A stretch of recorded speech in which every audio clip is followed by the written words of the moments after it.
Big up, ladies and gentlemen. Welcome to Casually Chelsea Show. I am your host, Marshall DVDX, and I am accompanied by the starting panel of CP, Real Chris, and Oliver. Apologies for the delay, ladies and gents. A lot of news that I got to catch up on.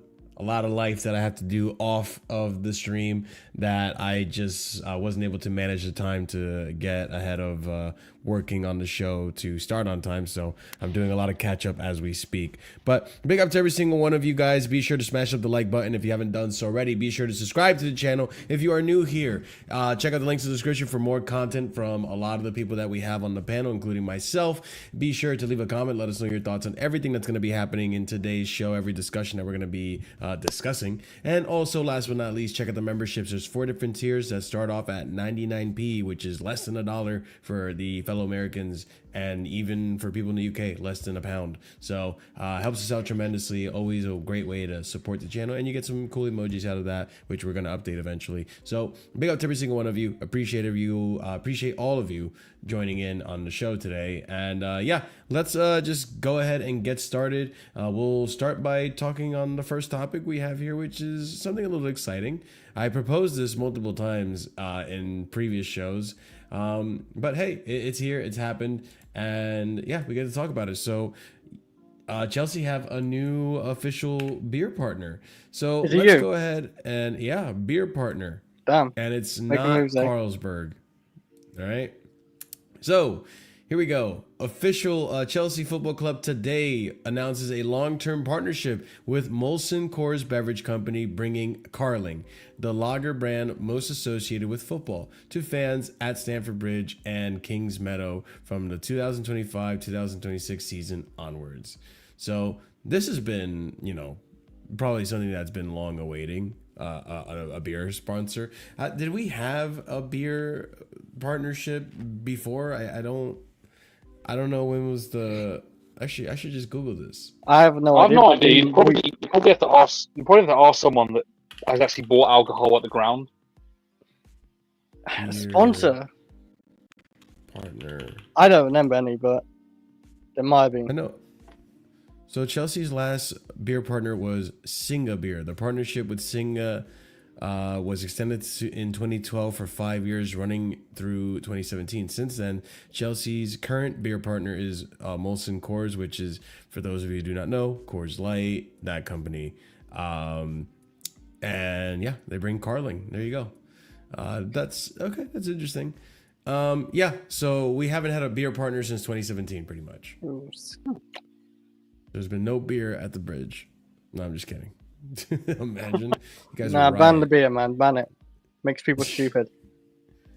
I mean, or it makes you be jolly and happy. Or racist.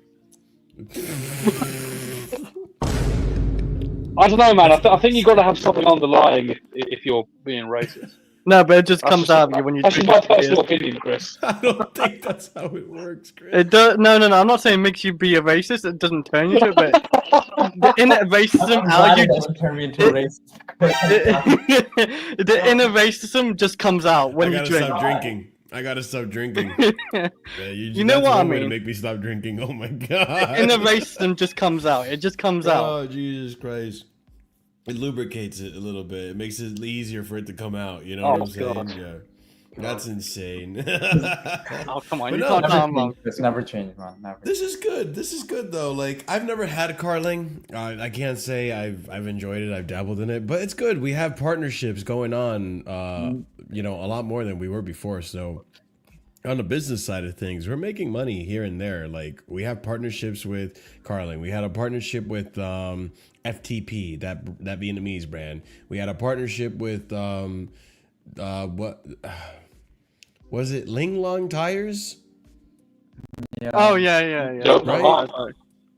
Well, no, Yeah, but- Yokohama was the previous one, but we're talking like That was a last sponsor. year. I think we had a Ling Long Tire partnership. Oh no, yeah, that was a different company. My bad. Yeah. Yeah, that's where I think that's essentially where this comes from.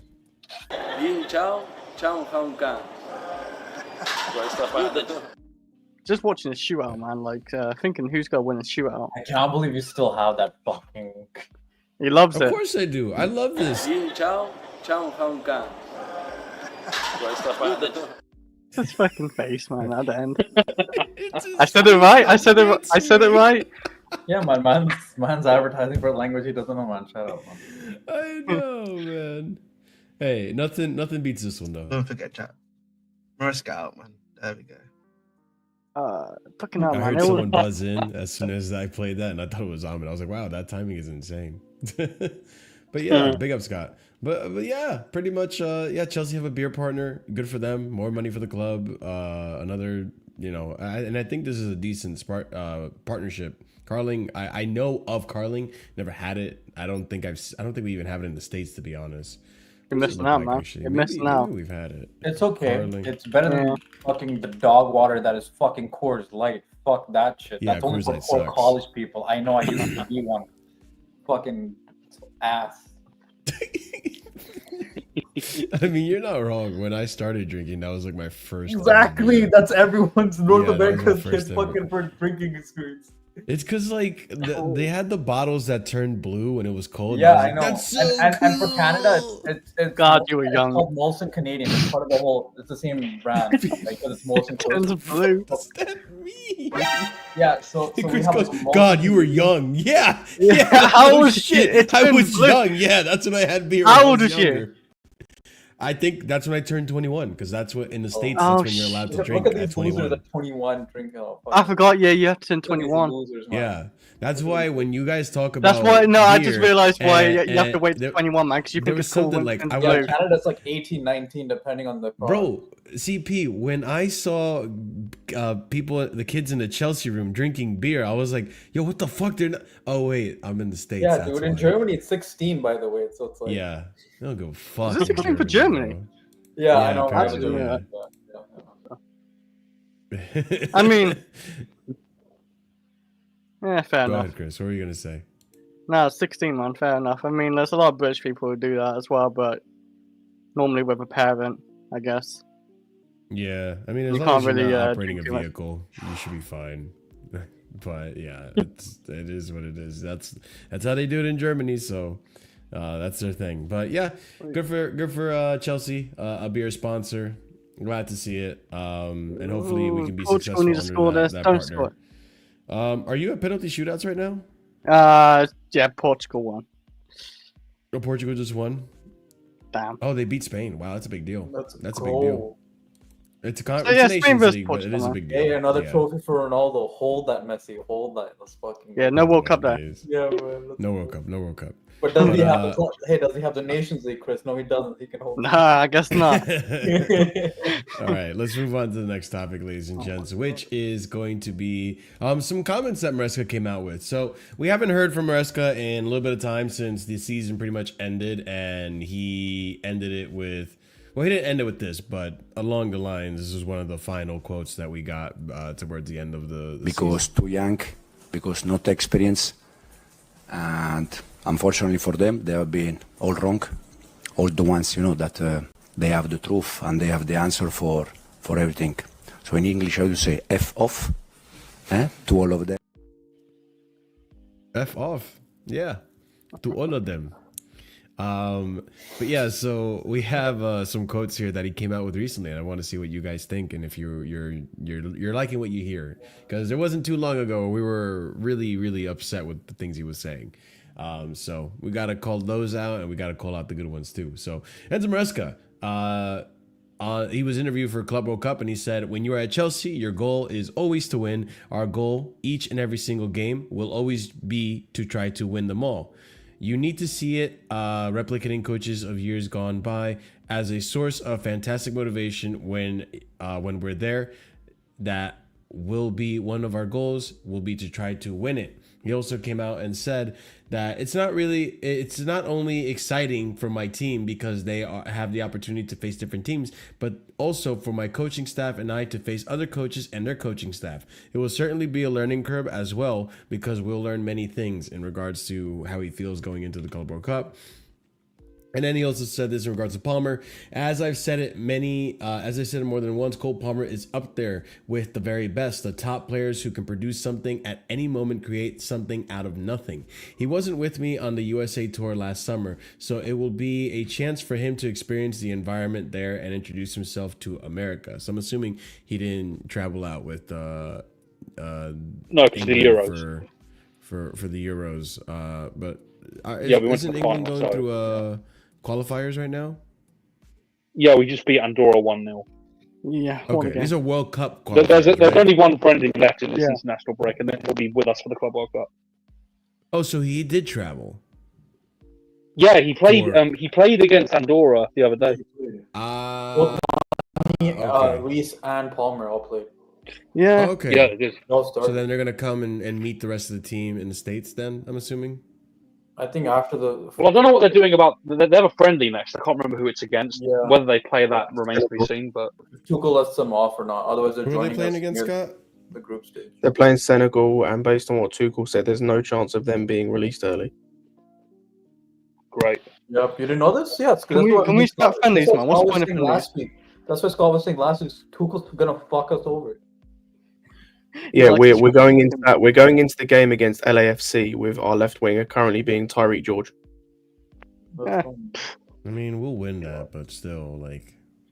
Actually, let me go one further. We're going into that game next week. Sorry, we're going into the game against LAFC having only 2 wingers in the squad. Like, we've got no options off the bench on wing currently, as things stand. Annoying. That's freaking annoying. That's why I don't like friendlies, man. They're pointless. It's like They're just getting away. Just. Don't play the friendlies. I will, in a sense, I will because the manager's just let gonna them play the players.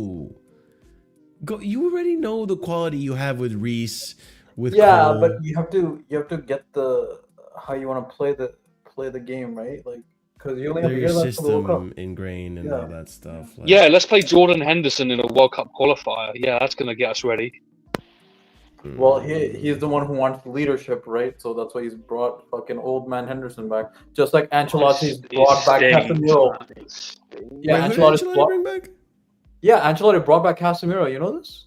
Oh my did? days. Yeah, he did. Yeah, he I did. watched the He game. misses his Casemiro. Yeah, he straight up from brought Real him up. Madrid. He literally said 4 leadership qualities. He brought Casemiro back. I mean, he is a leader, but Yeah. I mean, that's literally Ancelotti's style. It's Yeah. like, you know, I mean, freestyle. to be fair to So you have to have Casemiro, experience. he's been better for United in recent time, but yeah, You need the legs. I'm sorry. He's great, but he's old as fuck. yeah. I mean, yeah. He was already slow, so like you're fucking making him slower. Yeah. But what do we think of the Maresca comments? Good comments, good stuff. This is how you want to hear him speak going forward, kind of stuff. Because he did say a lot of things throughout the season, like, you know, this team's not ready to challenge, and I don't see any problems with my team. I think we were doing well, even though we lost the game and stuff like that. People were really, really critical of his comments throughout the season. I think he just needs to match it with his actions, really. He's talking a big game about caring about this competition. He needs to show it when the time comes. Yeah, fair play. Chris, do you have any thoughts on? I mean, the I comments or kind of just echo that as well because I'm not really a guy, and I think you already know this. I'm not really a guy who cares what he says about interviews, what a manager says, even the bad or the good or whatever. I just do it by action as well. Like, you know, just show it on the pitch. I don't really like it. Like, whatever you say on the like, you know, press conference or the, you know, interviews or whatever is great if it sounds good, but it doesn't sound great if you're just saying, you know, the players gave everything or whatever. But yeah, it's obviously great, you know, how he speaks of Cole Palmer. He knows he's a great player. But then again, Cole Palmer next season, he's got to obviously like show more consistent form, you know, compared to this season we just had. First half season, Cole Palmer's unreal, but the second half was like hit and miss. You know, he had some good games and he had a lot of bad games. So, yeah, hopefully Cole Palmer shows his consistency again. Yeah, I hope so too. I mean, time will tell with that one. We're gonna just have to, hope and hopefully for me, it was just like a system thing that like. These players got to get used to the system. This is the first season under it. Like Vitinha kind of convinced me that like okay, because he came out after Luis Enrique. Well, he was always not after, but he said some throughout the season when he was asking about Luis Enrique's system. He had said that the first season, it was about like getting down the system, and then the second one was more like adding on to that. So I'm hoping that's the strategy with Maresca ball and all that. So, well, okay. Speaking on Maresca ball, I think let's start talking about a few rumors here and there that I've heard. Because let's be honest, for the last 78 hours, 72 hours, it's been mostly. It's been big up Adrian. It's been mostly just Maignan, Gittens, and a few other things like Nico Williams and stuff. So, Ekitike as well has even gone a little quiet. But we're still going to talk about a few things. So let's go ahead and get into some rumors and stuff that I've been hearing. And let's start off with this one, Gibbs-White. So there's been dwindlings of a potential interest in Gibbs-White from Ben Jacobs off of the playback. So we have this tweet right here. Nothing to get excited about yet, but a new name I'm hearing is Morgan Gibbs-White. Chelsea internally appreciating, but nothing more at this stage. That's from June 4th. That wasn't too long ago, only 4 days ago. Now, I'm going to be completely transparent. I haven't watched enough of Gibbs-White to really have a really good opinion. But if you want my opinion based off of the few things I've seen, I don't know if he's the type of midfielder that, like, if you bring him in, to me, he seems like a bench option. Like, I don't think he benches Enzo. I don't think he benches Santos. I don't think he benches Lavia. And I don't think he benches... he's a number 10. He'd be with Palmer, really, competing with Palmer. So I don't think he benches Palmer. And, like, I always thought he was in the midfield, like an 8. So yeah, I don't know. I just don't think he benches any players we have. Like, if he's willing to come to Chelsea and be a backup option, maybe. But then you get rid of KDH at that point. I think Forest typically play a 4-2-3-1, so it's Yates and Anderson as the midfield pivot, and then Gibbs-White would be the 10 in that. Yeah. What do you guys think about Gibbs-White? Anyone here actually think he would have a place in the team? You have a place on the bench. I mean, that's part of the team, so yeah. Yeah, I think he'd probably be a bench option. Like, he's a very good player. I like Gibbs-White. I just think for what he'd end up costing you, because they bought him for 50 million. So I imagine they're going to make some money on that. I just don't think it would Yeah, they paid 50. They got laughed at the time. Well, I mean, to be fair, yeah. I mean, I hope we don't what pay team 50. Did he I'll admit, Wolves. Wolves. He was. I'll admit, I was one of the people that laughed at it, so I'll hold my hands up for that one. Yo, yeah, he spent the season before he got bought. He spent on loan in the Championship at Sheffield United, I believe. Then got bought by 50 million. Got bought for 50 million by Nottingham Forest. Sheffield United. That's why I didn't think he was from Wolves. Yeah, I'll take kudos. Because I remember seeing him at another team. It was a relegation team. No, he was a Wolves youth product, I think. Okay. Wolves are really taking L's, man. They lost Vitinha, Gibbs-White as well. Like Cunha. Cunha. Like, what other fucking players have they Neto. lost that ended up being really good? Yeah, no, they're getting stripped apart, man. But yeah, I think he's a decent player, but yeah, I don't know if I think if they want like 60-50, nah, hell no. Yeah, I agree. Full back at most, he's 40. solid. He is a solid player. Thinking. He's done well this season. How much would you pay for him? I mean, say if we didn't have a Cole Palmer or something like that, I think 50 would be okay because he'd be maybe a star. But like, since we got Cole Palmer, I just don't see the point like spending 50 million on a backup when we need to like hopefully try still filling the striker, another winger, a centre back, the goalkeeper situation as well. Like we might have to try sign another keeper. So yeah, like I wouldn't want to go crazy on a backup. Because he'd be good on the bench. Like, you know, he'd come on, say Cole Palmer's in bad form still, or a bit shaky, or just needs to come off anyway. Like, he'd be great, but yeah, I don't know about spending 50 million on a backup still. That's like Man City settings or something. Yeah, I agree. Like, I don't think there's a point to, unless it's for a good deal, I don't think there's a point in the signing. I just don't see the space for him. Like, for the price too, that they're probably gonna want more. Like what Scott said, I just don't think it's worth it at that point. Like, don't get me wrong, he is a good player. He's been a good player for Wolves this season. A very good player for Wolves this season. Forest. Or not Wolves. I'm sorry, Forest. I saw Vitinha and I thought Wolves. Sorry. So yeah, he was a very good player for Forest this season. I just don't think the way he plays probably suits, and to get the best of him, it probably suits the way Forrest plays. I don't know if that's gonna be fruitful for him at Chelsea, but I could be wrong. I could be wrong. He'd probably do fine at Chelsea under Maresca system, I reckon. Yeah, probably, but it's an opinion for me. Like you can't like I don't have much. I don't know much about him, so I can't really speak too much on it. But okay. So here's another player I want to talk about, because this saga is actually getting crazy and it's making me reevaluate a lot of things that I previously thought about him based on the noise, right?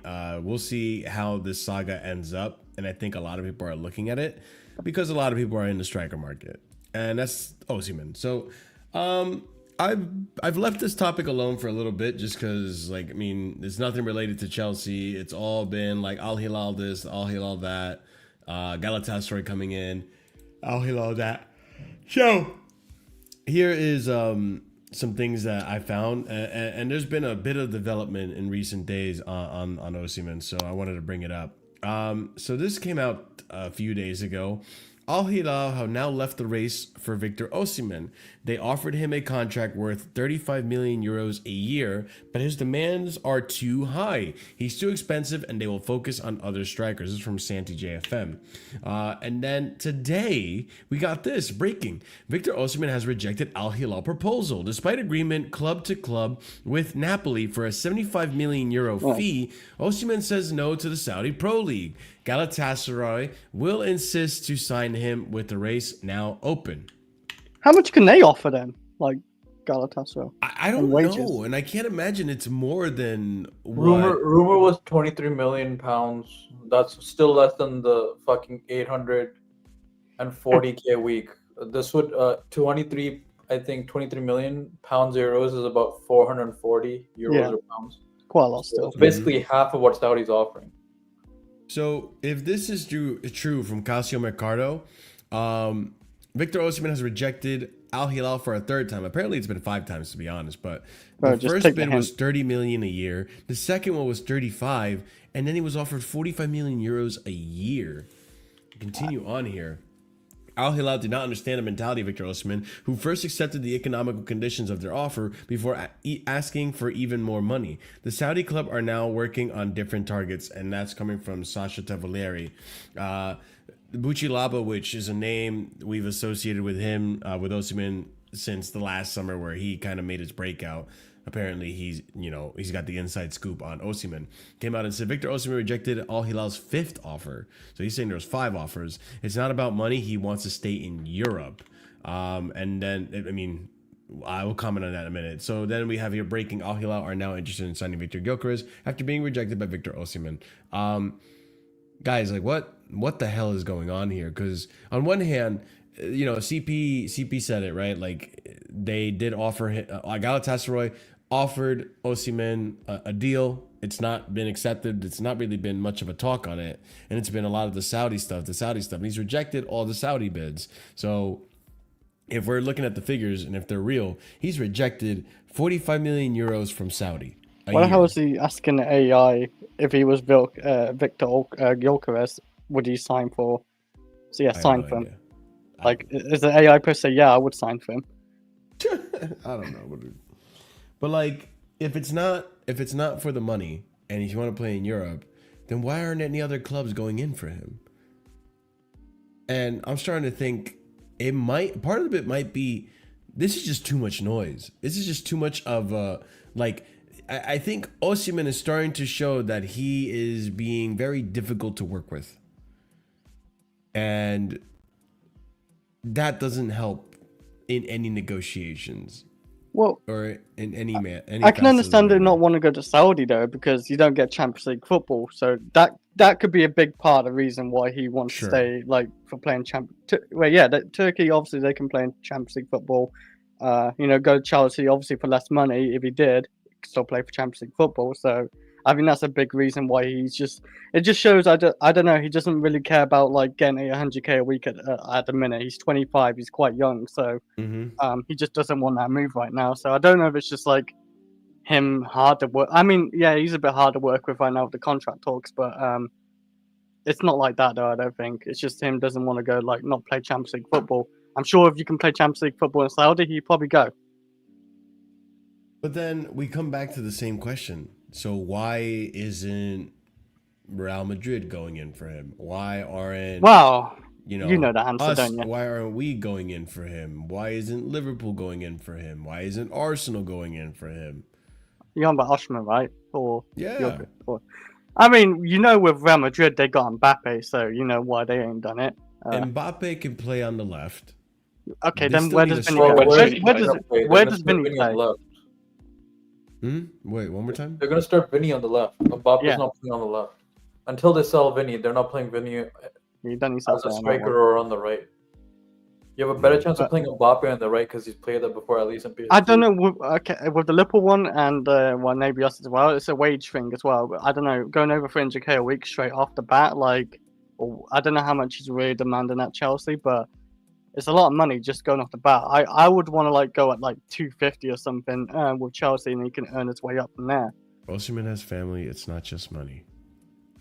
I don't know. What but it's not like his family's Italian. I think his family's Nigerian, so he can go anywhere in the world. Yeah, I don't think it That's affects. what I'm saying. Like, if they're Italian, sure. I'm assuming they're not Italian. I think they were not Italian, from what I know. Bro, he'll have to uproot his family either way. Either he's staying in Galatasaray, he's gonna be in a different. He's a footballer. Do you know how many times?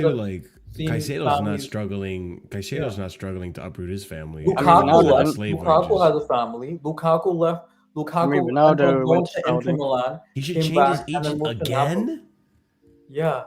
Again? Change his agent again? Nah, He already fired. I think when he saw looking at the common denominator, I'll be honest. That's what I'm saying. Like, it's at one point are we gonna start looking at okay, there's multiple clubs that can't get this deal done.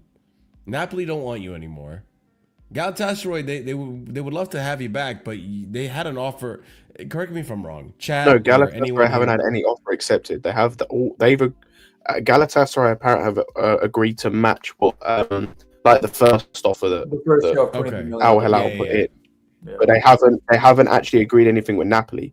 The only team to agree anything with Napoli is Al Hilal, but he doesn't want to go Saudi. I don't think this is as complicated as people are making it. He just doesn't want to go Saudi. It's really not that simple. It's not about money for him. The difference is, where I think people get it twisted, is what he's not going to do is cut his wages by half and accept 150k a week. And I think that's the thing. And I think the issue he has is the same issue Gyökeres has, where it's for some reason, and I kind of think I understand a little bit, but also at the same time I don't, because a talented striker is a talented striker. All these clubs who need strikers want to do the get the up and comer for a couple reasons. Number one is resale value. If it goes wrong, they're covering their ass. Number two is wages.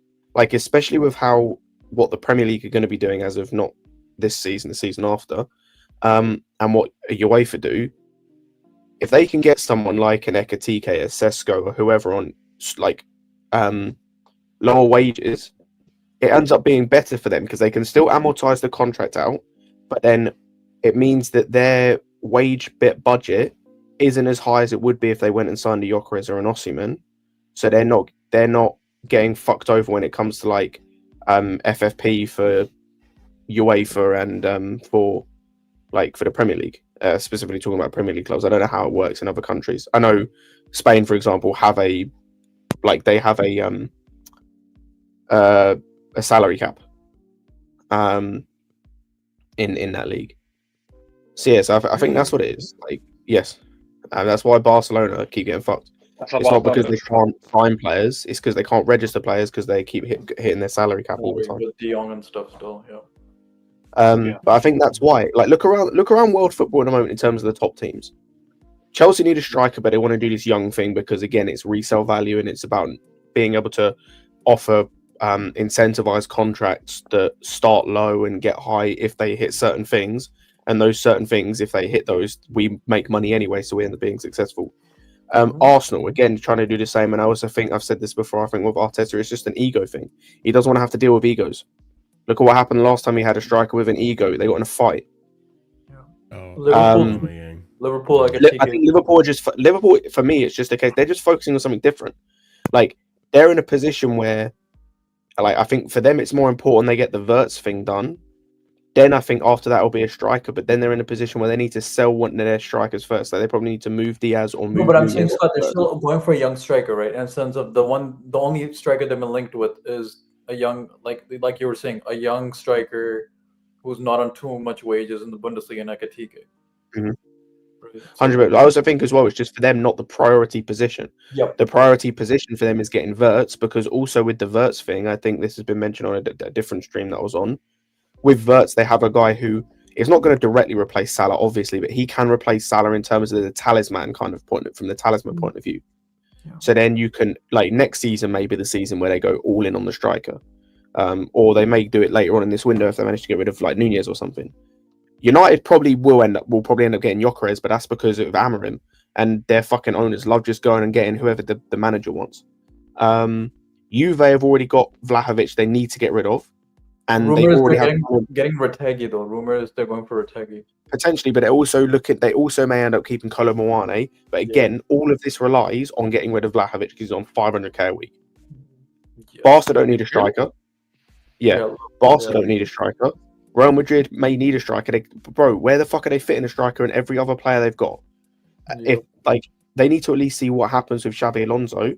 And like how the front three work together in his system, because if it still doesn't work in his system, then they need to rethink something. Bayern don't need a striker. Who else can afford him?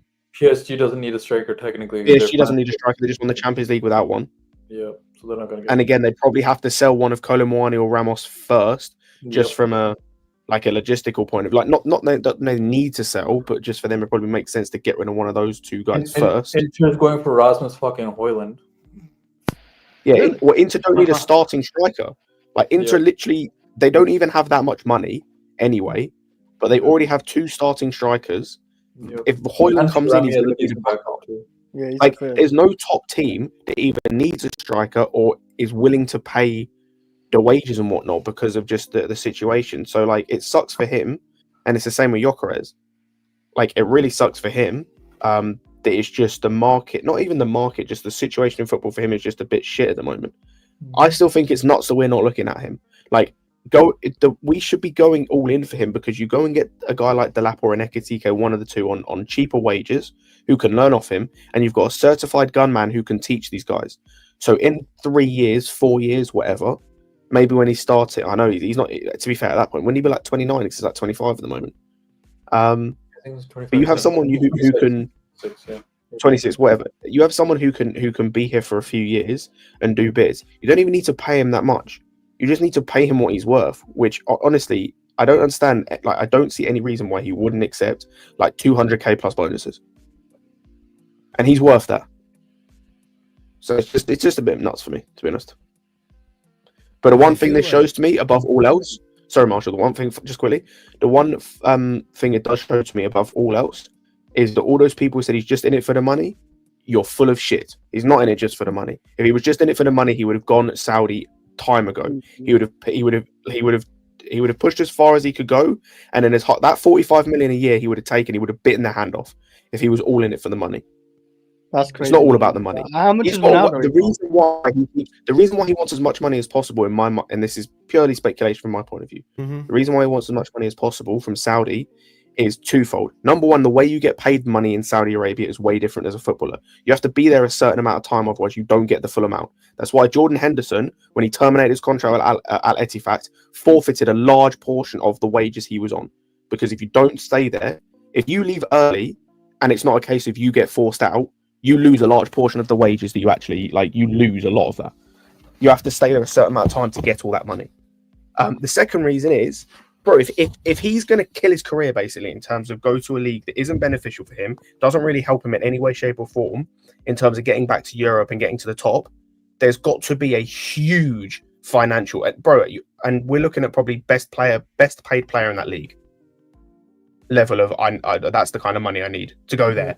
Because what's the point for him? There's no point for him to go there. I do think that two things can be true. And this is where I stand on this now, in terms of like, this is what I think is actually happening. I think Osimhen wants to try to get the best of both worlds. He wants to be on a high salary that maybe more realistically a Turkish club or a Saudi club can give him, but at the same time he wants to play in Europe. And to be quite frank, there's not many options, if any, that want to pay you upwards of 300k a week, as well as give you European football. Now, I don't know if it's true if he wants over 300k a week, but it seems that the wage demands has kind of been the sticking point. Otherwise, I feel like a lot more clubs would be going in for him. There's got to be a reason why clubs aren't going in for him. Like, I don't, like, we want to talk about Chelsea this, Chelsea that, we should be in all this conversation, but like, this is where I go back to when we were first going back and forth about the January transfer window. Like, when we were going crazy about the January transfer window, I remember looking at other clubs and seeing, like, other than Marmoush, there hasn't been too many clubs doing a lot of movement, and there must be a reason why. I think a lot of it's PSR limitations and a lot of PSR bullshit that's been holding teams back. I could be completely wrong on that. I'll 100%, hold that. But that's what it seems like to me. I think he's trying his best to get the best of both worlds. And if Galatasaray can give you that amount of wages and you stay in Europe, then unless they haven't put the deal forth for you yet, I don't see why not. Just sign that Galatasaray deal and stay at Galatasaray then. Because I'll be real. Like, I agree. He should be getting over 200k a week, but I don't know. You don't think he should get over 200? Anything yet? He can't move somewhere that has to put it on the table. Yeah, Napoli won. I think like to match it, but I don't think they've actually. Here you go. So it's all been word of mouth for now, but nothing physically has been written and done and offered to him, as far as I'm understanding, right? No, nothing's been offered to Galatasaray. To Napoli from Galatasaray. The only offer they've had is from what's it called? Yeah, that's the one. Mm-hmm. Yeah, it's really interesting to see where this saga is gonna end up, but this is now like the second season where we're running into this issue where, like, just can't get into an agreement as to where he wants to go. And, like, brother, like, we got Lukaku off the books quicker than this guy. And that says something. we paid, in all fairness, we paid Lukaku, there's a difference to that as well. Mm-hmm. We paid it all, man. And yeah, didn't go too well for us. Yeah, no, it didn't go too well for us. Yeah, but I would be happy enough to, even at 300k, like, if Chelsea paid 300k, it wouldn't bother me, because I feel like, we're getting a top striker who can actually head a ball and score goals. You give him the chances, he's going to pull it back in the net. It just wouldn't bother me. It's just like, I kind of understand from the point what the club want to do, like with the wage structure, I do get it, but like, I don't know. What was the highest wages we offered? Like 200k? Or was it lower than that? Osimhen. Reportedly, the highest we went to was 130k a week. Oh, that's a joke then. Oh my word! I can't lie. That the only report, no wonder it's been very quiet. The only thing that was reported in terms of what we offered, not what he asked for. The only report of what we offered was a Damasio report that said the highest we were willing to go was like 5 million a year, including bonuses. So that means if he gets all of his money, I think the most he would have got is like 130k a week. It's basically what we're getting. If that's true, like that's just. Yeah, it's embarrassing. I don't know what you're thinking. That's why I say when people are like, "Oh, it's just in for the money." No, he just wants what he's owed. You're talking about a guy who's won 2 league titles. He's been the top goal scorer in 2 separate leagues twice. In fact, this season, I'm pretty sure he broke some sort of record. I thought I saw that he broke some sort of record. He scored at least like 14 goals in every single league he's played in outside of one, and every single season as well at every single club he's played for. Like, well, I can understand. He deserves the wage that he's like. If he wants 250k a week, he deserves 250k a week. Yeah. When you see what some other players are getting paid, it's like Marmoush is getting, by the way, 290k at Man City for doing less in his career. Why the fuck would we happily pay 300k for Sterling? That's why I don't like. I can't work it out. Top Bowley negotiated. Oh, so it's the sporting director's idea. It's also like it was all rushed. Like, here's the thing, Chris. I know. It was only ever since the sporting directors came in that incentivization was introduced. Why do you think Mount went from having a contract offer on the table? Sometimes got to be exception. There's sometimes got to be exception on some players. On top, well, that's players, the point. like, I always do that. Apparently, there are. If you want to like get the big trophies, the Premier Leagues, compete in Champions League and try win that, you need your top players to come to you. And like offering 130k is the top max, and if that's true, if that's true, that's the joke. I also don't. They're hell bent on building the top player rather than buying them. No, that's what I mean. I mean, Killer AMC. Also, let's not pretend like if you were paying attention to this saga last season, this was on the table. Like, we offered a loan with an option to buy. Oh yeah, that was the big one, and I think the idea was, okay, if you can get us a loan with the option to buy, then if we get the Champions League, then the idea was, okay, we buy you because we have Champions League now. We can now give you the funds, but that didn't happen. Get the pay rise automatically. Yeah, essentially. I mean, and Napoli was willing to pay part of the salary, I believe, as well, if I remember correctly. But in terms of like the Sterling thing, you got to remember too, it happened at a time where, like, all this, by the way, Chilwell, Sterling, all this stuff, it happened at a time where we didn't know who the owners were when there was a transfer window going on. Also, who the fuck is gonna buy Chilwell? Yeah, it was at the start. I will say that. The model was completely different. We put Koulibaly on £300,000 a week. I think Bowley ended up we would never do that becoming the director around July, so half the transfer window was already over, I think. No. It was early July. I thought it was all Bowley. Because he was parading around Europe because Marina and Czech left. So yeah, it was just a mess. So like, this isn't true, by the way. It's twice. But carry on. Wait, what was not true? Oh, I think he's 25 goals maybe in the league. It's twice.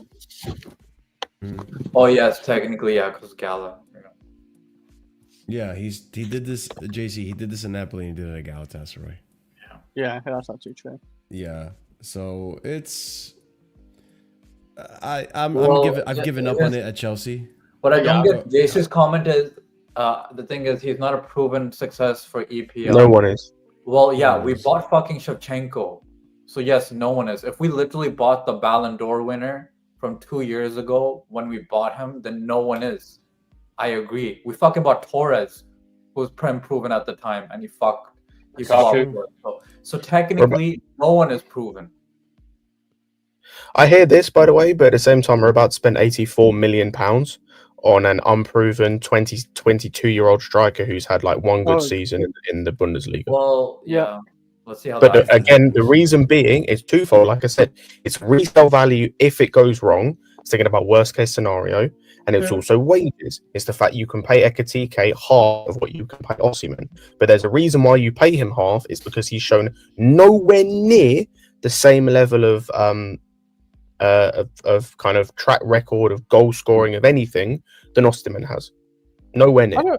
How much does Jokeris want? That's the question, because he's on 40k a week. Like, would he? I think I saw Would he not something be that said convinced like a 200K. 200?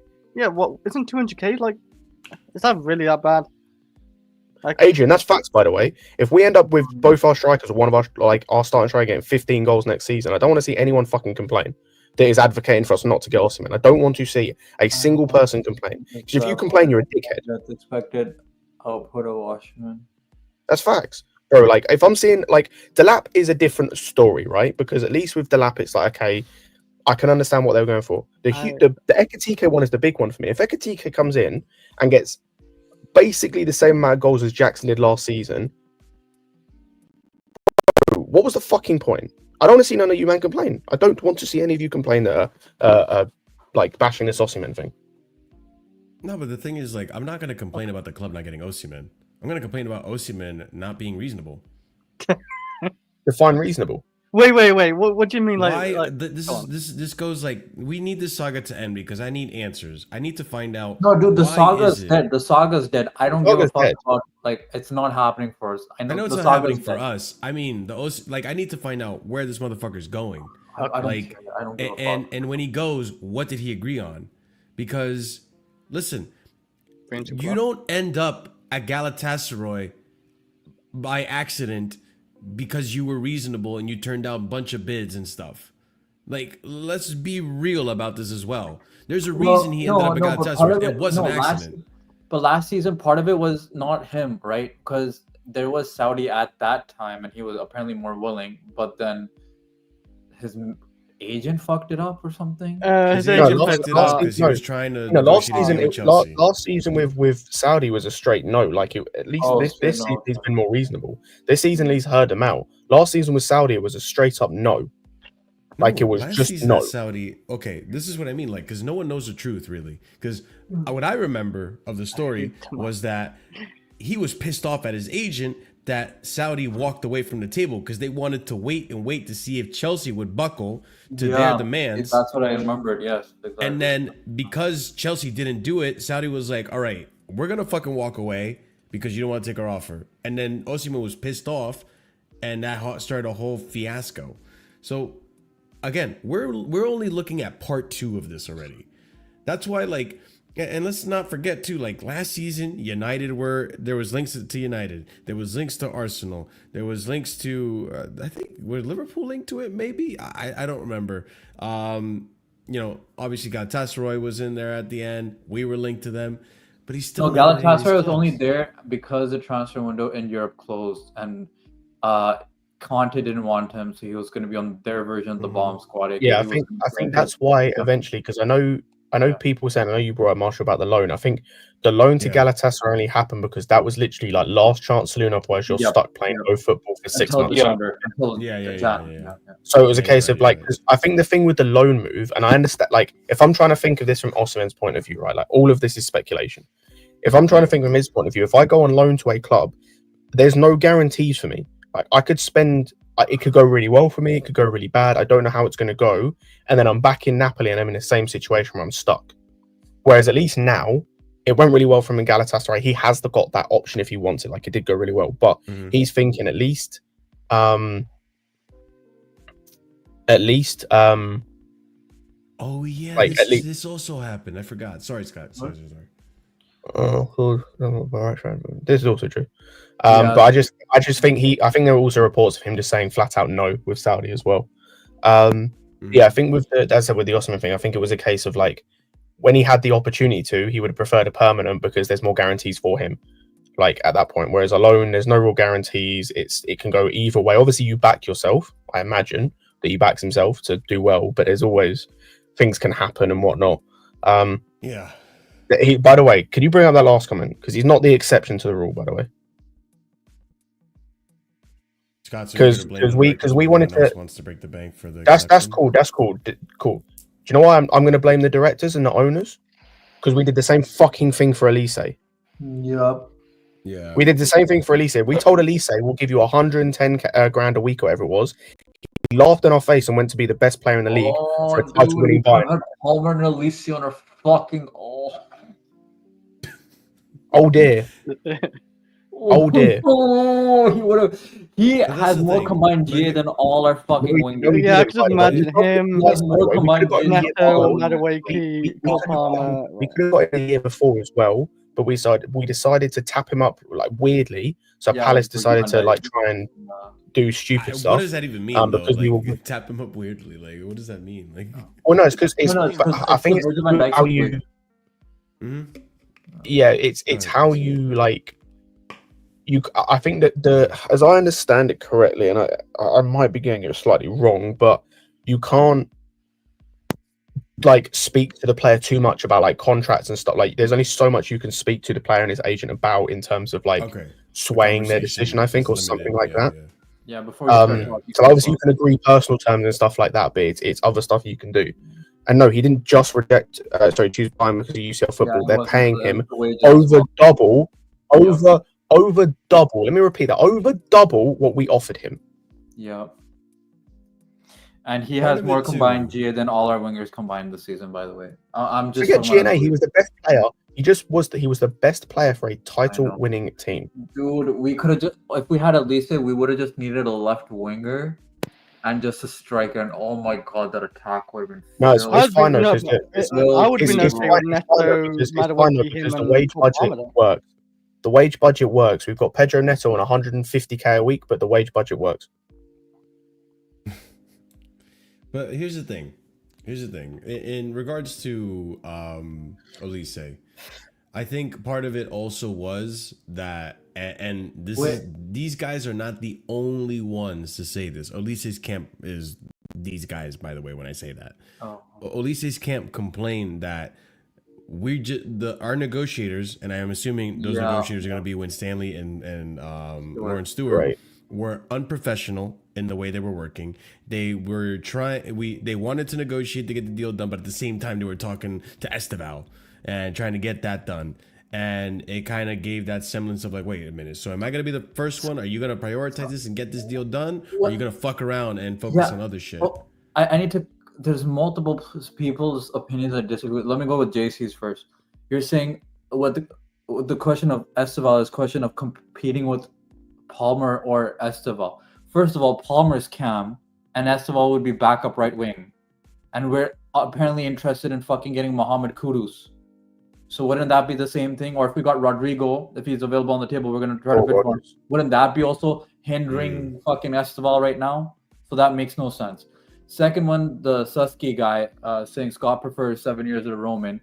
Okay, so you mentioned all the bad players during the Roman time. Like that. By the way, Bakayoko won a league. You've never watched this channel if you think that, by the way. You've never watched the channel. Morata was also, by the way, all these players you're naming were young. Here, so. All these players you're naming from the Roman era were young. Bakayoko won with. By the way, yes. Monaco. Sorry, go ahead. Yes. I prefer the Roman era where we sign players like N'Golo Kante and we sign players like Didier Drogba and we sign players like there's so many I'm forgetting that I can't even. And Thiago Silva, Rudiger, Courtois, Mendy. Who else did we sign? I'm forgetting all the players we signed. Azpilicueta. Yeah. Cole. Yeah, Costa. We had some howlers in there. You know we had a Costa and our backup was like Remy. You know how good of a fucking and Nelka as well we signed. That was good. That went really well. We got Maluda was a good signing. So many good players, bro. Ivanovic, thank you, chat. Yeah, those are the players we signed. Because we can do this bar for bar, by the way. So are you happy? Are you more happier with the current era where they've signed players like who have we signed? Slonina, and we've signed David Washington, and we've all the bad ones, Angelo. And we spent 19 million on Kellyman, and we've bought Angelo. Don't forget Angelo, and we bought who else? Saudi before Duran. Oh, we bought that and we bought who else? We bought Mudryk. We've bought who else? We bought? It's been shit. Sanchez. Who else we bought? Old Badia Shield, Disassi. No, I'm it's up to just 11 you're players. being disingenuous by only naming all the shit players from the past 7 years. Yeah, So we that's can what we're do saying. the So disingenuous we're doing the same shit. game you are. That's all we're doing. We're playing the same game you are. Now you're saying, oh, it's disingenuous, it's hilarious. But you didn't mention also in those 7 years who we fucking got. We got N'Golo Kante around that time. We got Thiago Silva around that time. Oh, Fabregas and Matic. Fabregas, Matic, another. There we go. We got Mendy around that time. I mean, you're not wrong, Killer AMC, but there needs to be a flexibility with the wage structure and making exceptions for certain players when it comes to unproven kids. This club prioritizes the next gems more than ready-made players. No, this is fact. I get flexibility, but I don't think paying over 300K a week for Osimhen is flexible. I think that's breaking the wage structure. No, it's not. I think it's very different. Yes, you were asking him if he essentially. I get to an extent. What do you mean by flexible? Because you're technically if a wage, there's a structure. That's the whole point. So if you're going away from the structure, you are breaking it. Even if the structure is at 200K, you're going 220. You're still breaking it. I think what he means to say is there needs to be exceptions to some players. Yeah, so there should be. Apparently, there are 4 players that they're willing to make exceptions for. It's Rodrigo, Isak, Van Dijk. Who was the third player? There was a third player which Van Dijk. Rodrigo, Isak, Van Dijk was the third player, and one unnamed player. Kane. No, it wasn't. Was it Kane? It wasn't Van. There was 4 players, and one of them was definitely unnamed. Van Dijk wasn't named, but we're assuming the missing person was Van Dijk because it was Isak for sure. Yeah, I think that it was Kane for sure. Yeah, it was Isak, Kane, and Rodrigo, and then there was one unnamed. The 4th person, but we're assuming it's Van Dijk because we were interested in getting Van Dijk. But here's the thing too, like the way I see it as well, it's you have to be careful. This is kind of the issue they created, but I'm not mad about it per se. But to an extent, too, if going back to this Osimhen thing, if we were to, make the exception for Osimhen, then you're asking that he get paid more than Reece James, who's the highest paid player in this team. Mm-hmm. Yes. I mean, I'm fine with it. Yes, Marshall. Do you understand how football works? Like just the basics of football. I get that. But to an extent, do you know who the highest paid players? Do you know who the highest paid players in the world are?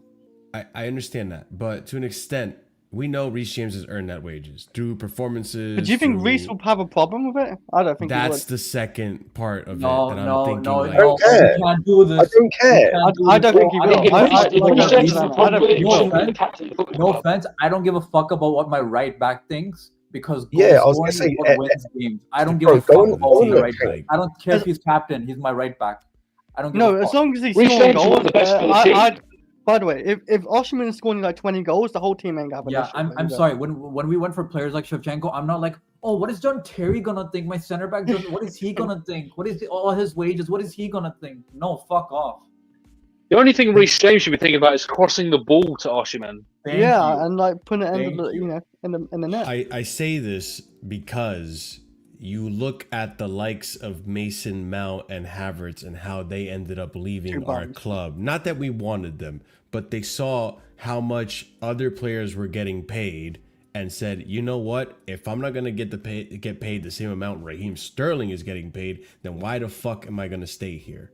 It's happening as of right now at United. No, that's not why they left, Marshall. No, that's part of the reason. No, it's not. Kai Havertz left because we tried to cut his wages and put him on an incentivized contract, and he went no. Yeah. Mason Mount left. That's a huge part of the reason why Mason left, though. Mason Mount left because he's a greedy piece of shit. But Mason Mount wanted exorbitant wages that had nothing to do with Sterling. He wanted exorbitant wages coming off the season where he was injured and shit for the whole season. How much did he want? Like near 300K or? And then the thing was, Marshall, when we didn't want it, was it him or was it Gallagher? When we said we'll give you higher wages, but we want to give you a 2-year contract, he went no. Yeah, he went, I want a 5-year contract. It was him or Gallagher. I can't remember who it was. But we wanted to do higher wages for 2 years, and then we were willing to renegotiate to extend that, or extend the contract length, or. See, I'm not crazy. Ha also remembers this too. He wanted more than Reece. I remember he that wanted being a talking point. He wanted more than. Hang on. So it was nothing to do with Sterling. It was to do with Reece. It was to do with Reece because he's a greedy piece of shit. He wanted to match the same wages of the other players. Because he Yes, thought he yes, had but wages. at that point, we done as much for the club that Reece had done when he hadn't. Thank you. But this is where it can create an issue, right? Like, No, it can't create. No, Marshall. I'm going to be honest with you. It's not creating an issue because who in the squad when Osimhen comes in, say he's on 300k, who is going? I want that same wage.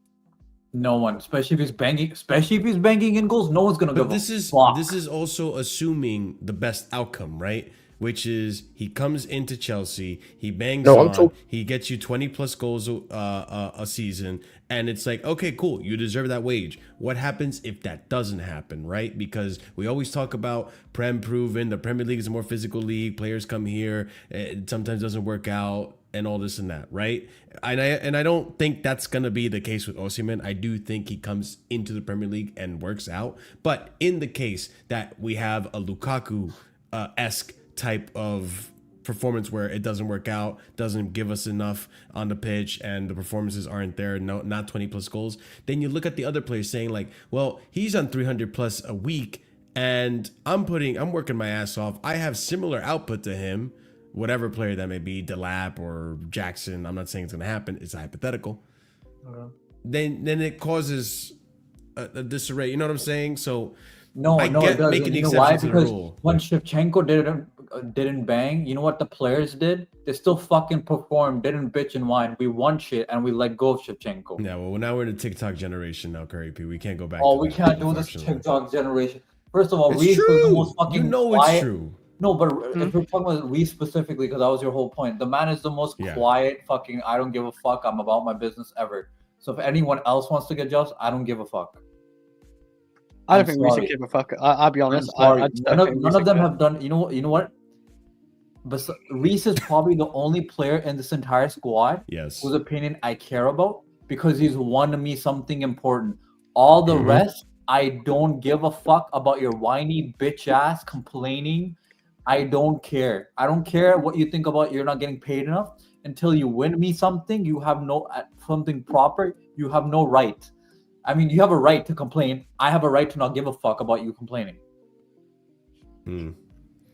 Yeah, listen, I'm not opposed to the incentivized structure. I feel like to an extent in any work of life, you should earn what you want to make at certain positions. The striker one, I don't think it should be less than 200K, but I also don't think it should be over 300K as soon as you want. I don't think any of us think it should be over 300K. JC, that's for everyone, including Palmer, because once again, he hasn't won me a league or a Champions League. He won the Conference League. He won the Conference League. Not named Reece James in this team. Oh, shut up, Chris. Everyone. Win me things, and I will back you. Win me important things, the big two. The problem is, man, we need a striker to win us stuff. But the problem is, Athar, the issue is we don't know exactly what he wants because he's been rejecting Saudi's offers, and Galatasaray haven't placed an offer on the table, but they claim to will match Saudi, but he wants European football, and we don't know what the hell Osimhen wants. So he's not demanding 400K if you believe that you're a retard. I don't know, but this is season 2. No, if you believe that you're a fucking idiot, like genuinely straight up, you're 400K. Scott, he's kind of right because they were willing to apparently with the reports, right? It was 23 million. I don't know if it's pound or euros. I'm assuming it's euros. That was 440k euros. So that's about 400k pounds or 380k pounds. So it's about 400k. I'm just based on the only report we know. Which can I ask you a question? Because this is important, CP. What's the wording of that report? He's demanding or they were willing? Because that's two very different things. No, I'm not saying he was demanding. I'm saying they were willing with regards to Gallant specific. That's fine. I'm glad we've got that. I'm not saying he's demanding that. I'm glad. What I'm saying is I'm glad we got that delineation out the way. I agree. He's not demanding that, but I'm saying the only report we have of wages is around that price. But he's not demanding. Yeah, cool. I'm glad we've got that delineation because I understand people are slow here. If you go and get a job and you have in your mind, cool, let's just say I want to earn like 50k a year, and they go, we'll pay you 100k a year. Are you going to say no? That's not what I wanted. No. Right. I'm probably going to take it. If they're willing to pay you 100k a year, but you wanted 50, all of a sudden you demanding 50? No, they're willing to pay you. Oh well, we'll get Hugo. And I get Gala because Gala's this is true. Still in Europe, so. No, Have I even said his name right? Is it Hugo TK? Like, I don't know. Ekitike, yeah. Ekitike. Okay, because I've never really heard his name pronounced, so I just seen it. Like, Well, that's it. the one striker that's going to complain if Osimhen comes in at 300k a week, whose name you've heard pronounced. Hey Blues, this is how to say my name, Mark Guiu. And that's my next topic. That's what we're all saying. We're saying do something like 250k, and then it's incentivized to 300k if we get. Yeah, that's what I want. And see what he says. Starting price 250k. We will see. Okay, let's go on to the next topic, which is Mark Guiu. Apparently going on a loan. So real quick, Ipswich are continuing talks over Mark Guiu on loan. Ipswich are keen to sign young striker Mark Guiu on loan as a sort of replacement for Delap, but those are regarded as separate deals. Guiu's move is not done yet. This is a few days ago. The Athletic reported it. Actually, this seems like a pretty good loan for him. They don't have a striker right now. They just sold Delap. Oh, fuck it, play him. Keep him at Chelsea and play him as first team. He's better than everyone. Yeah, might as well, man. Might as well. Scored 4 goals in the Conference League, so fuck it, might as well. Well, he was telling me Golden Boot winner in the Conference League. No, he's incredible. These sporting directors are fantastic. They do a great job, so they must have seen something. Well, he is better than Nkunku. That's the only prop I'm gonna give with. No, fuck that. He's better than Osimhen as well. Fuck it, he's better than you. Yeah, man. Passive aggressiveness and sarcasm aside, what do we think about this fucking loan? This is a fantastic loan if he goes there. If to replace the lap, it's fantastic. Actually, it is no joke. Actually, it's not bad. We should do this more often. Top of the championship rather than bottom of the Premier League. Wait, we have unlimited domestic loans, right? So yes. This is the unlimited domestic criteria. Yeah, it's a great loan. Allow it. My point is no more of this like Leslie Ugochukwu to Southampton to get 12 points a season. Like top of the championship. That's where we need to be aiming at for domestic loans. Also, he is fit now, right? He came on for a few minutes in. Yeah, he played. What was his injury? Abductor injury. He had a hip abductor. He overextended the hip abductor thing, so it fucked him up. You saw how he fell. He did the split pretty much. I thought he hit his nuts or something, and like it's like. Bro, I feel like this kid he doesn't have full control of his body. Yeah, just one way. He wants to go one way and it goes like the other.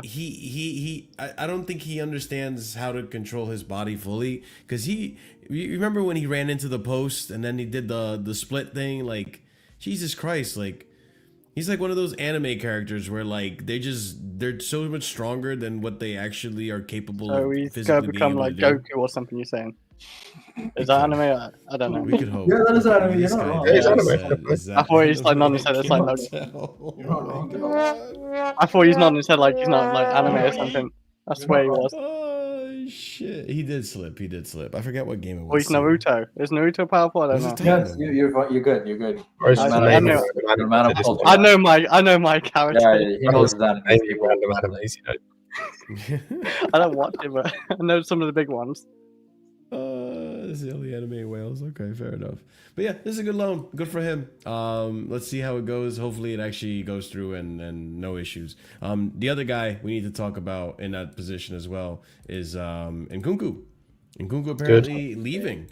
Yeah, I agree. So this was from May 19th. This is when Florian Plettenberg spoke on this, and we kind of got the official. We already knew it was on his way out, but and before I start, by the way, only 41 likes, guys. If you haven't done so already, if you just tuned in, smash up the like button. It helps us out tremendously with the show and the YouTube algorithm. You guys have been killing it with the likes in the past shows, so let's just keep the momentum going. Let's try to get over 100 likes in today's show. All right.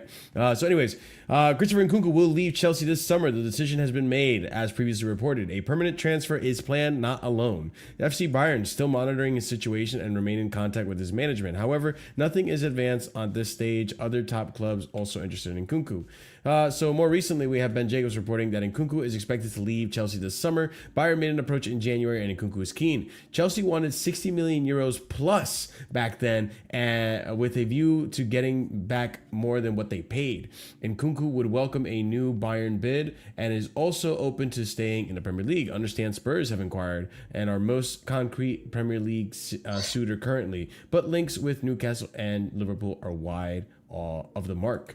And then just the other day, we had that Bayern Munich still retain interest in Christopher Nkunku. Chelsea forward expected to depart this summer. So Bayern are still in for it. Little warm links there from Spurs as well as Newcastle. Wouldn't be surprised if United get involved in the conversation as well.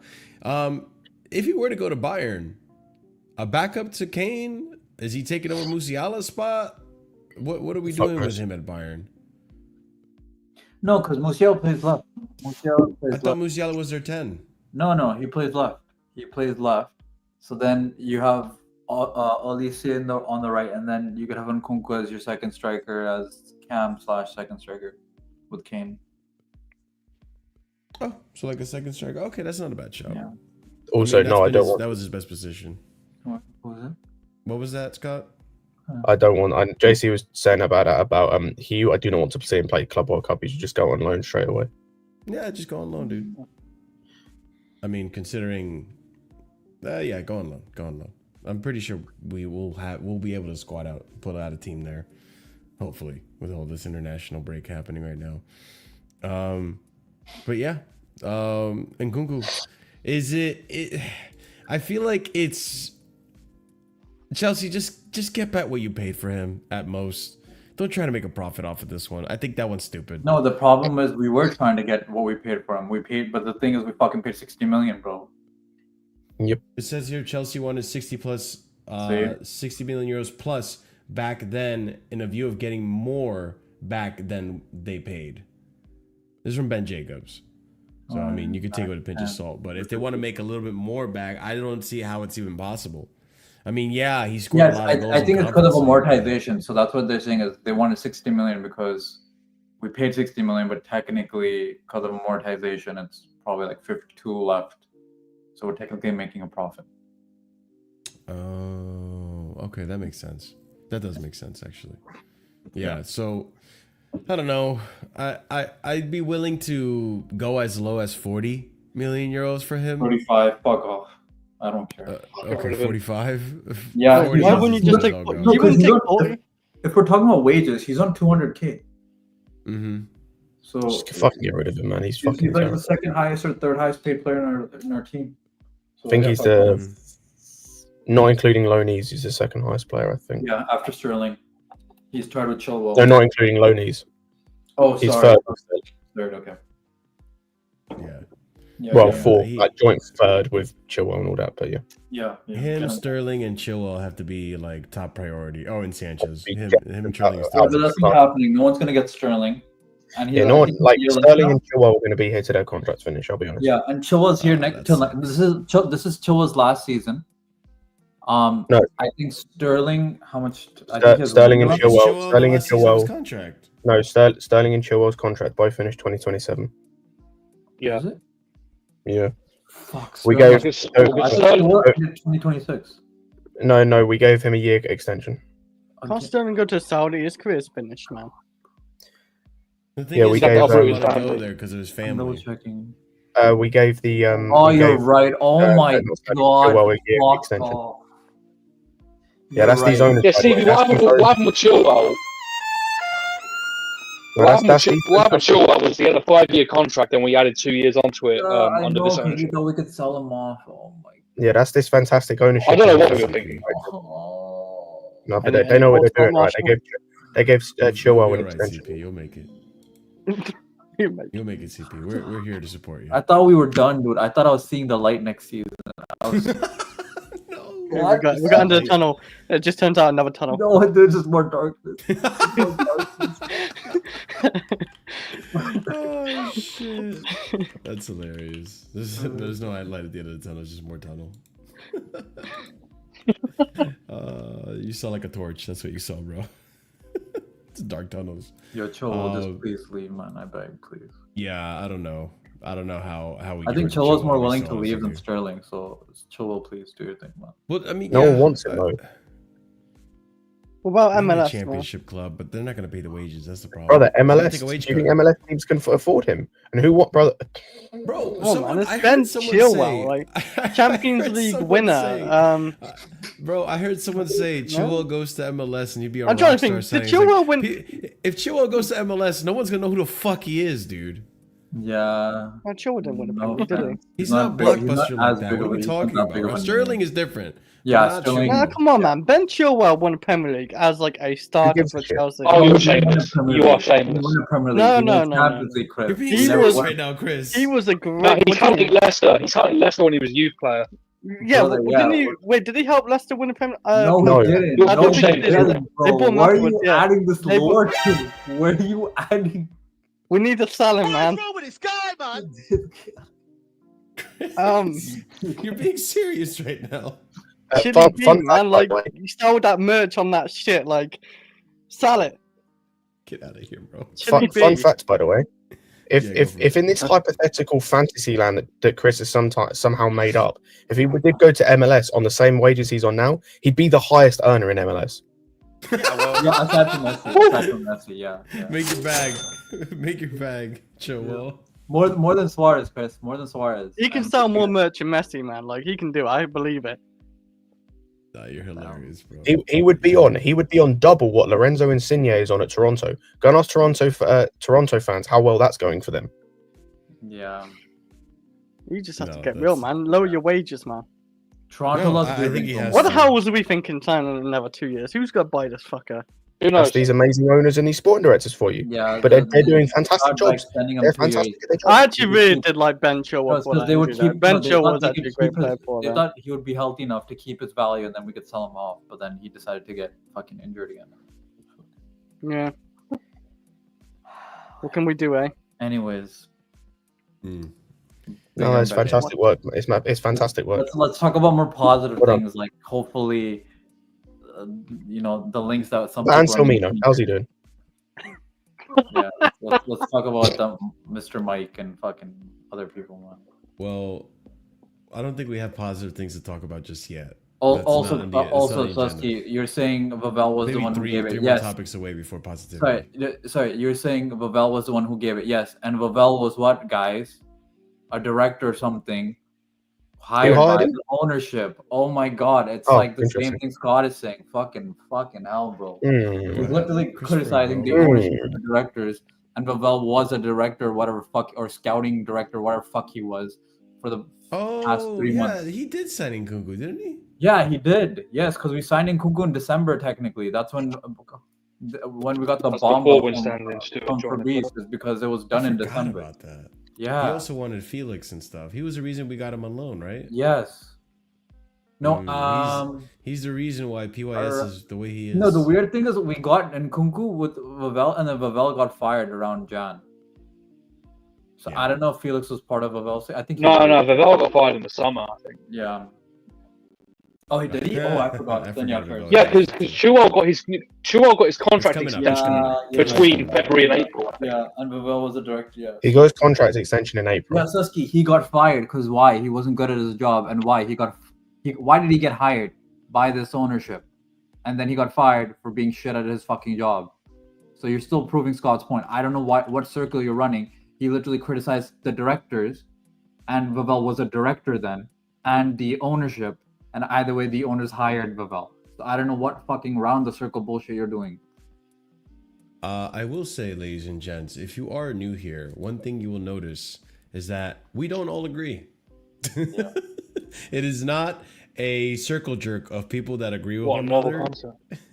So me and Scott we will have go a guy back and who, forth. Me and who CP will loves go chest back and traps. forth. Okay, so we accept all shapes and colors. We have a man You that know, doesn't. Chris has a bad take every now and again. You know what I'm saying?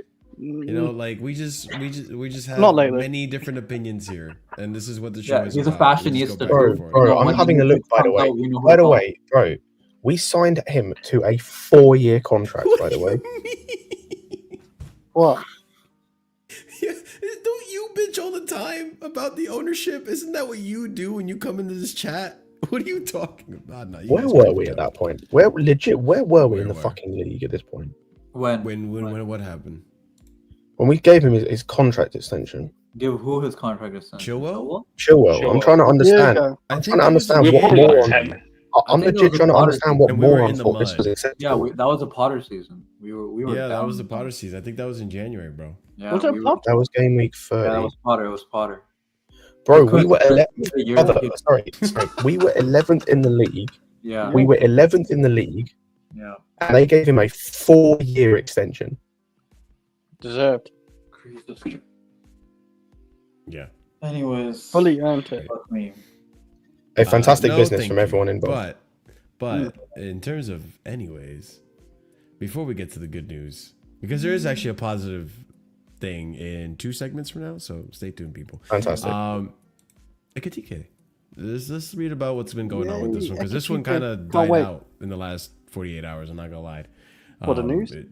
Yeah, it's been slow. It's been slow. But Good, I hope think it we all stays know that why way, it's been but- slow, because it's I think he's a good player, but it's just the fucking money is insane. He's alright, but like, come on, we can do better. Okay. Hugo Ekitike wants to take his time to think things through. Even though Chelsea Football Club is pushing to reach an agreement with the Frenchman, Liverpool is still very much in the race. Aston Villa are also keeping a close eye on the striker situation. Villa, you need to sell players before you can even chat to anyone. Latest, Hugo Ekitike deal is not advancing at €100 million price tag. Then, latest here, from Fabrizio, I have been told that there's no concrete negotiation between Chelsea and Frankfurt for Ekitike, only a phone call 2 days ago to ask about the price, which is €100 million. Let's wait until later in the window, maybe. I give this a 35% chance as it stands. So, you know what that tells me, guys? I don't think Ekitike is happening. Give the money. Give him the money. Fuck it. He must be worth it. Yeah, like, £4 million is so much.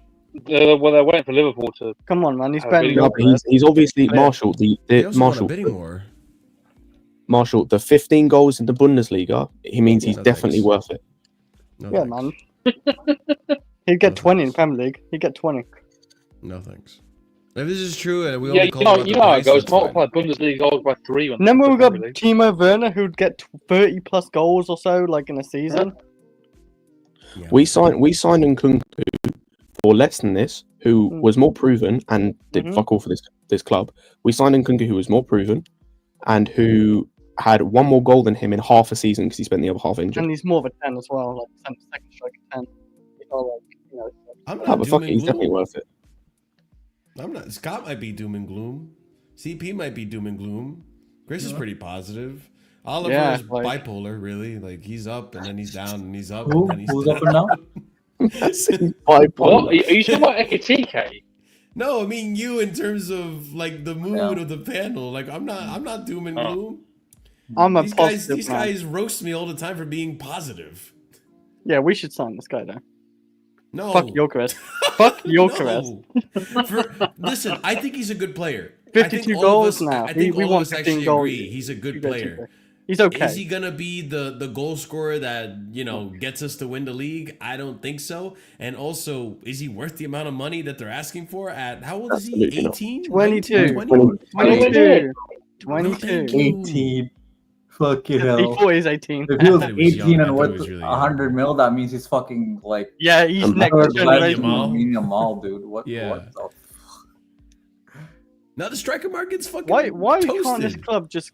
No, the striker market isn't toasted, bro. Like, I'm gonna be We're honest. toasted. People want to There's lie. two players. There's Striker two market players is in not football right toasted. there.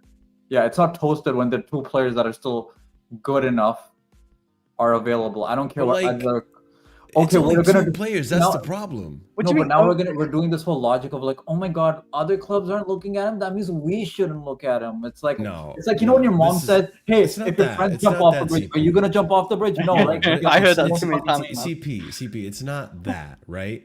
It wasn't too long ago where the striker market was Erling Haaland, you had Kane, Benzema, Lewandowski. Kane was never happy. Benzema. I know, Benzema but was like Saudi. Kane was trying to get a move outside of Spurs. You know, Yeah, just Benzema, you could have gotten him. There was, but Nah, he ended up not going to Saudi. Saudi. No, Like, No, you could have got Ronaldo him was on still in loan that when he was at conversation. Saudi, but they would have never paid the wages. Like, the striker market wasn't as open. Yeah, there were obviously names. Like, you still Yeah. had the Osimhen's around. Like, Lewandowski ended up moving to Barca. I think I can't remember if that was always happening or if there was other interest from anyone else. I genuinely can't remember. That was always happening. He was always going to go. I think that was always happening. I think that was always happening too. Yeah. Can you bring up Sussi's comment, by the way? Because this is funny. So this is funny as fuck to me. This one? But You're talking about the same Arsenal side, who most of their fans are talking about how they need a new striker and a left winger because those two guys fucking suck. Yeah, Kai Havertz with 9 goals. Bang. Yeah, and by the way, Martinelli was good for 1 season. Yeah. You mean that Arsenal, the ones whose fan base hates both of those players because they fucking suck. Yeah, great comparison, mate. Yeah. Great example. Why the hell do you care about what points you? What league title? Yeah, like what league title? Yeah, and what did they win with this? Like, I'm looking at the points. I'm thinking no trophy at the end of that, or just League title. When's the last time Arsenal won a trophy? I don't give a fuck about challenging for the league. I care about winning. League title, bro. Unless it's less than 60 million. That sounds so. The only time I'm fine with challenging is this season, and that means we're at most 9 points behind. And then the next season, I want us to win the fucking league. And if we don't, the manager should be sacked and the sporting director should be sacked. They also didn't challenge for the title this season, by the way. No, not this season. We're not challenging this season. I mean, we're challenging. No. Arsenal this season. I want us to win next season. I want us to win next season. No, CP, my point was Arsenal didn't challenge for the league title this season. Yeah, they didn't. I mean, it was closer to us than fucking Liverpool, so. How many points did they finish off them? So they was on 74. 13. That's not a title challenge. Points off, and Liverpool stopped giving. That's your second loser. Yeah, and also it would have been a larger gap, but Liverpool genuinely stopped giving a fuck the week they started playing us. Like all they did beat. Come on, man! Arsenal beat Real Madrid too. Oh, fantastic! Well done. What were Champions League? Shut up, man. Yeah. Chris, you don't know, man. Wara we beat Real Madrid trophy. Fantastic. Well done, everyone. No, Suski, you're not getting our point. They finished second. They didn't finish first. Finish first. Chris is the MVP. Get sometimes. first. Oh. First is what matters. I don't care that they got second with trash players. They didn't get first, right, with those trash players. So it defeats your point. I care about first. I don't care about second. I don't care about third. I don't care about fourth. Wara League title for them. By the way, with that front line, they didn't even win any fucking trophies at all. Not a Carabao, not an FA, not even a Europa League. Because was it been like 1,400 days? I think Suski's making an argument that we probably have a better chance of winning the. Hang on, they have a better defense than us, and they currently have a better goalkeeper. Yeah. Yes. Currently. If we get Maignan, then yes. That's why I said Marshall. That's why I said currently. What about Petrovic? Do you think Petrovic's been right? Maybe they still have a much better defense than us. Okay, yeah, defense. Like, I can't argue to their defense. This is quite strong. And you can see the front line. But we have a better midfield, and no, we have a better midfield. But we can say we have similar attacks because they have a because they got Saka. That's it. Right, and then both our front lines are ass because Jackson and Havertz. Ramsdale's better than Sanchez, by the way. And then Martinelli's and Ramsdale's better. Insert left winger here is also the same. So, but what I think sucks with the just getting off the retard in the chat. This guy. Wait, who's the retard? What I think kind of like sucks from a perspective of the Ekitike thing is I actually do like him as a player. I just don't really think he fixes the issues that we're facing in terms of like he doesn't fix the clinicality issue, he doesn't fix the aerial issue, and I'm not paying £84 million because I think that's what it equates to for like 100 million euros is £84 million. I'm not paying £84 million for him. Like I'm just not. Oh my fucking! Yeah, I'm just ignoring that. Hey, retard's got a okay. Retard's crazy. No. I feel like you guys in the pen are doing too much as well. It's not unrealistic to think that last season, Arsenal with the shit attack that they had, and let's be honest. I mean, okay, wait, let me rephrase that. It's shit in hindsight. Right, that attack, I don't think, and I think most of us can agree on that. That attack whichever way you want to look should not have had nearly as many goals as they did last season. And I don't know how the fuck. Wait, what? Sorry, what? Havertz got 14 or 15, whatever he got. No, Havertz wasn't last season the season they were blitzing teams up and down the pitch? Are you talking about the first season they broke through? Or is that the first season they challenged? No, the first season the challenge is when they scored crazy goals, Mar. So that's when Martinelli had 15 with goals. Martinelli, But Havertz, Jesus. the time he's talking about with Saka. 89 is when Martinelli scored like 7 or 8 goals in the league. Okay. That's when Martinelli dropped off. Was the next. So season. last season was when they shored up the defense. Then. Yes. Okay. Yes. So, and I looked at the differences. Right, we're 9 goals against in difference with goals conceded. Yeah. So Maignan would help a little bit. Yeah. I think Maignan would help. I also think if we had the same defense we had towards the latter half of the season, in the beginning of the season, we were shitty. Yeah. For the whole season. So if we had a whole season of that second half of the season where we were conceding maybe 1 goal at a time, then I would argue that our defense can put up the same numbers as Arsenal's defense could. I would make that argument. I think if we can be consistent like we were in the latter half of the season for the whole next season, you could make that argument. Because we weren't conceding. Like, we were never, like, beaten off the park, you know? Now, if we get better attackers or wingers, let's just say, because I think Delap can do something. Yeah, agreed. I think we're up there, similar with them. Here's my take, right? If we get Mike Maignan, yes, I agree. And I also think Mike Maignan would make a huge difference. Yeah. This is my take, and this is gonna go towards Suski's point. Okay. I do think we win a league before Arsenal do. Yeah, we're not saying that, but then him saying That's not the argument. Yeah, that's not the argument. I do Also, think him will making the have a better Liverpool team. point, where Liverpool won the league. That's stupid. I'm not even addressing that. Wait. You know how he's saying Liverpool won the Yeah. league with Diaz and Nunes? Oh, didn't Diaz have his best goal scoring season for Liverpool this season? I think so. Yes. He also wasn't like. Nunes wasn't even most- starting. I know, but Here's the thing. The Yes, difference but between Liverpool this season and us this season is Liverpool had a fucking goal scorer. We didn't have a goal Yeah, that's scorer. Marshall. Yeah. That was the point I was going to make, but I genuinely thought that was like, I thought that was I was going to go explaining down like. that road. No, I Yeah. want to No, I first. was going to say no, but Marshall, I thought that would be like explaining like like how to maths Why to water like. is wet. Yeah. Literally, that would be like explaining why water is wet and why you shouldn't eat Yeah. crayons. I thought Like, that if was kind Cole of a Palmer given. had the season he had last season, we probably Yeah. If you, exactly. Thank you. Yeah, Because that's what 100%. Salah had. Salah had the highest assist at 18. He was 2 away from breaking the assist record, and then he Yeah. also scored fucking. And that's why people want Osimhen, right? Because people think that Osimhen would be that guy. Yeah, If he Yes. comes that into he this would team, give he would be that world Palmer beater those like big Salah numbers. is. Yeah. I think I'm inclined to think the same thing. I don't know. You know, I'm inclined to feel that way though. Calm- But- calm, Marshall, I never I've had a hold my look, by the way.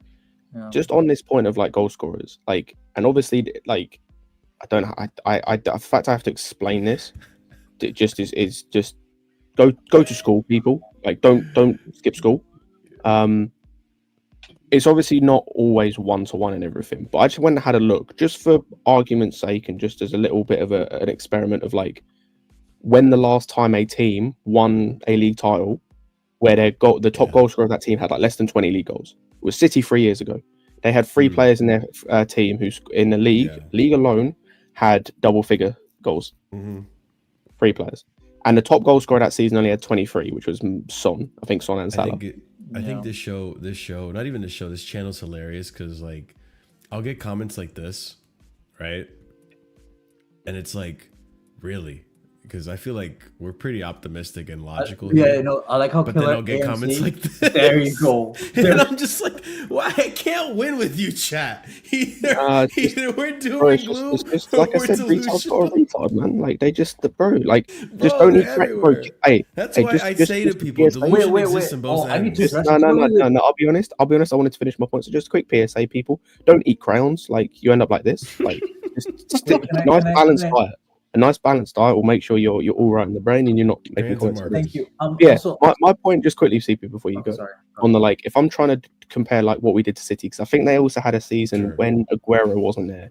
They had like 4 or 5 players got like 13 or 14 We league didn't do goals. that in the across beginning of them. the season, but okay. Go So ahead. if I'm looking at who can get the goals, you've got Palmer, you've got maybe one of Delap or Ekitike. That means one of my wingers or Enzo in the league has to be scoring double-digit goals, like has to be getting double-digit goals. Yeah. Which I'm not expecting that from any of the wingers we've got currently. If we get Gittens, and Enzo probably could get there, but like that's probably a stupid expectation to have in terms of like you shouldn't really be expecting your like creative midfielder or in that position to be getting those goals. Like this is why for me it's just variables. Like I'm trying to limit the amount of like work that other people have to do and the amount of people you have to rely on in certain positions to get us to the top where I want us to be. Yeah. Like so I just want to address one person. This man, sorry, Ahmed, please get. There's a man hiding like it's fucking Osama bin Laden in Pakistan, named Calm, because Calm was missing. Calm was missing. Calm was missing. Man was missing when we got. I was like, dang. I was like, what's going on? Man was in the mountains of the fucking Himalayas. That's where you were. In your profile picture. I didn't realize we were going to be. I didn't realize we were going to be joined by Ricky Goldberg. I couldn't find you in Marshall's stream. He's jealous because he ain't got a trim like me, man. You know what I mean? I'm sorry. Anyway, sorry. I just want to address So I couldn't find this man for 3 weeks on any of Marshall's streams because he went missing the second we qualified for the Champions League, and we got top 4, not top 5. People don't forget. Then Calm went missing when we won the fucking the Conference League. Remember when Calm was going in on? Remember when Calm was going in on Enzo? And Calm, my timeline season? for when I think we should challenge for the win the league, not challenge. This season is challenging, by the way. Is next season. Thank you. And what makes me say that is because I've seen Chelsea win major trophies with not so great players at times, or surprise us by winning the league the next season. Because we were 10th and then won the league with Conte. So I've seen Chelsea win leagues more recently than Arsenal have. So I can say I have more faith. Yeah, you know, I will say this, by the way, before Ahmed goes. Calm. On this channel, we will have a receipt stream very soon. And by we, it's probably going to be just me. But I might have some people in. I don't know. Well, no. If it's Calm, make sure. Well, I'm here. No. Yeah. Calm. Whether you want to or not, you will be at that stream. I will just say that. You will be there. Whether you like it or not, you don't have a choice. You will be. Big up to everyone. We'll be there. Do you care though? We will be there. Hey, Calm, you know what the funny thing is? Our team has shown that we're closer to winning trophies. You know why? Because we were in a final last season. Actually. Yeah, we were in a final last season. I'm not even talking about the Conference League. We were in a final last season for the Carabao Cup. Can you tell me how many times Arsenal's been in a final in the past 5 years? Oh yeah, it was 5 fucking years ago because they can't get further than the semi-fucking-final for the past 4 years. Thank you, Calm. Thank you. Your stupidity still amazes me. I just wanted you to know that. Well, we'll say it's like a nice little goal. I assume. Yeah, and I will, with you in specific, call you a dumbass because you were saying we were chatting shit about top 4, and then all of a sudden you fucking disappear like it's the fucking Avatar for the 100 years. You're fucking gone like it's the Avatar, and then you fucking pop up. Yeah. So anyway, let's actually let's get to this topic about Ekitike. You know, I'm not going to do predictions on whether or not I'm going to win the league or not. I'm not a futurist personally. You know, I'm not someone that looks into the future. There's that type of thing, sadly. You know, that's not my style. I'm a civil engineer. Civil engineers, you know, we plan ahead. That's the best way we can do. Never so I agree. Yeah. So as I've said before, one of the things that I think of Ekitike, the way I think stuff has been going on, at least of him, has been that I feel like they've been using the agent essentially, right, to get the deal done. If that makes sense, like the agent's been negotiating on the club's behalf. That's why when Fabrizio was talking about the fact that, you know, the clubs have only started talking over the weekend. For me, that seems like that seems like to me that, you know, listen, the club has not been doing the negotiation section. It's been really the what's it called? What's the word I'm looking for? What do you mean don't own this game, you fucking cunt? I do own this fucking game. Anyway, what? Huh? Who are you talking to? Sorry, that was to me. But listen, bro, that was nuts. Yeah, but listen, anyway, I think what this probably means is that because we're trying to complete the Man ending over the line, the Gittens deal over the line, I think the club is willing to push the Ekitike deal to the knockouts, which I think is at the end of June. Is that not correct, Marshall? Yeah, there's like a period between like end of June, start of July when we can register. So clearly, I think the club is targeting that next target to get in. I think an Ekitike and maybe that dream attacker that other people have been mentioning about. I think the club is really interested in as well. So listen, the chat can hate me. Oh, brother, get on with it. How about, if you've got a problem with me talking, pop up the channel, mate. You know what I mean? If you don't like what you see, you're free to leave YouTube. This is why I have a call-in show, guys. You can release your pent-up aggression on the call-in show if you wish. I won't stop you unless you say something really, really. And right now, I actually just spoke about Chelsea quite effectively. I told you the club probably used the agent. The agent stuff didn't clearly work. I think the club was willing to wait a little bit longer to make stuff happen because I think they want to get that major winger, whether it be a Kudus or Morgan Rogers. I think a little bit longer. I think that's the plan the club's probably got for that next stage while we're waiting. And that's it. It's really easy a lot of the time, boys. But, as I said before, it's life. That's the way the cookie crumbles. As long as you get a new goalkeeper and, who's his name? Gittens done, I think, you're in business, lads. This is the schedule, give or take. Actually, if anything, let me put it full screen because it's hard to see. Brother, what the fuck am I looking at? I still can't tell. Okay, shit. so this is each day. Americanization. The Americanization is this is each day, right? And then you have what stadiums they're playing at. And then these are the teams, and the groups are down here. I know because I worked with the schedule a lot this last few weeks. So the round of 16 starts at the end of June 28th to go to what Ahmed was asking before. Okay. Damn, Yeah. it's like, And then it's too small to read. quarterfinals. It's like I need a magnifying I glass. know. It's you know what? If anything, I think I can. Yeah, you Nope. can. That was wondering. That helped a little bit. But there you go. Yeah, it does look like a Ultra pure- HD. Go Specsavers, boys, man. Get them bad glasses, Who's man. Ultra What's the HD? movie? Who's what? Ultra Ultra HD. HD. Ahmed has That's a Ulsan snowbunny. Indo. Ahmed has a snowbunny addiction. Hey, shout out, man. Wait, Shout out to Ahmed has Alman. a. Shout out to Alman, man. Listen. Today's Casually FC sponsored by Chat. Because Shout out to my Chat's lovely going lady, crazy today, bro. Rico. Shout out to my lovely lady. That's all I'm gonna say. Thank you. no, put in coupon code Chat for 20% off your next Casually FC purchase. All right. Calm. You know whose opinion I don't want to hear? Yours. Calm. That's I just want to- And you know what else is? You know what I'm also gonna say, man. Chat, don't be a Shane O'Malley. You know what I mean? And get benched. You know what I mean? As I like usual. that take. I like And that. don't be put Shane O'Malley. hit the light, please. Don't get Hit picked the up and light. then dropped. You know what I mean? Right. This guy, you know what I mean? He actually changed character, bro. Losing the first time, and he's probably gonna change character again. He's changing flavor. He's changing flavor. You know what I mean? Hey, man. That's like he said, man. Every day new flavor. Hey. Hey, yo. Okay. Yeah, no. He Hey, actually yo. changes his haircut. That's why. That's the point. No, I know. Don't worry about it. All right, let's continue on. I would that Marshall. You couldn't be. You wasn't able to watch it. I did watch it. I just watched it at a bar, not with you guys, because you guys are freaking losers. I'm just kidding. Wow. I didn't even watch it with the other guys teaching us. I was asleep. I actually crashed. Omega, this is Ahmed's guy, all right? Omega future striker. So I'm going to talk about this briefly here.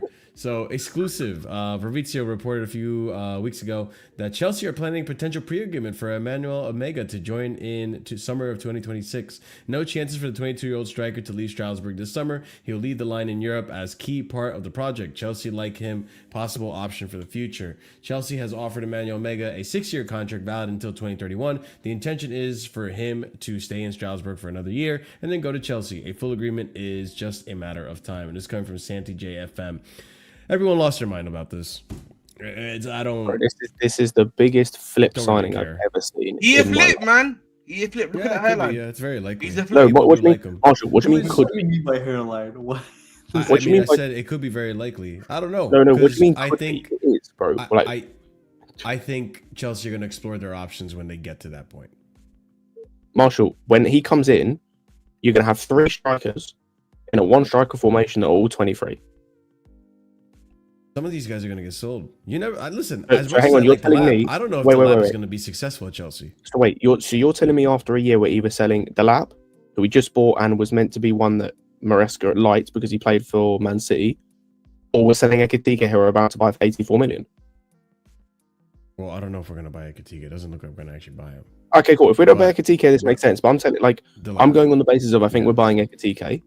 We could. So if he comes in, we got 3 fucking strikers bought all of the same. We fucking bought KDH and we're already going to sell him.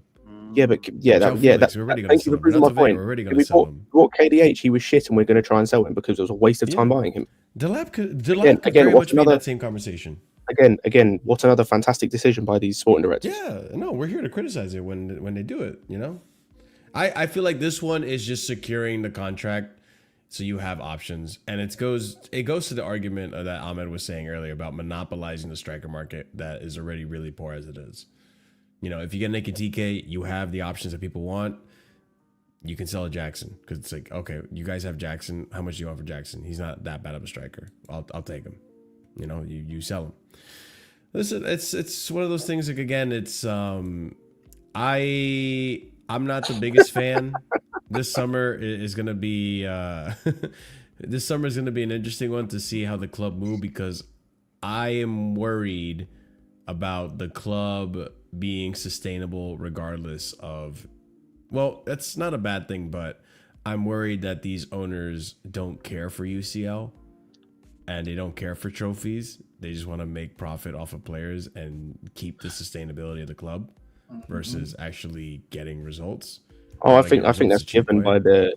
I would not given. That's probably a bit harsh. I think that is highly likely considering what has been done so far in terms of signings. Like we got Champions League, and literally nothing's changed about the way we do business. The only difference, literally the only difference in terms of what we're doing is the Maignan transfer, and that might not even happen. Hopefully, it does. And that's an opportunistic one. Please happen. But outside of that, which came out of nowhere, literally nothing we've done has changed. Mm-hmm. I don't actually let me rephrase what I said. I don't think it's a case of like not getting Champions League, because I think that is important for them, because I think they need that to be financially stable. But I agree with you in a sense of like there may be a whiff of the Glazers about them where it's just, or the Cronkies maybe more specifically, of like just top four every year is acceptable for them. Yeah,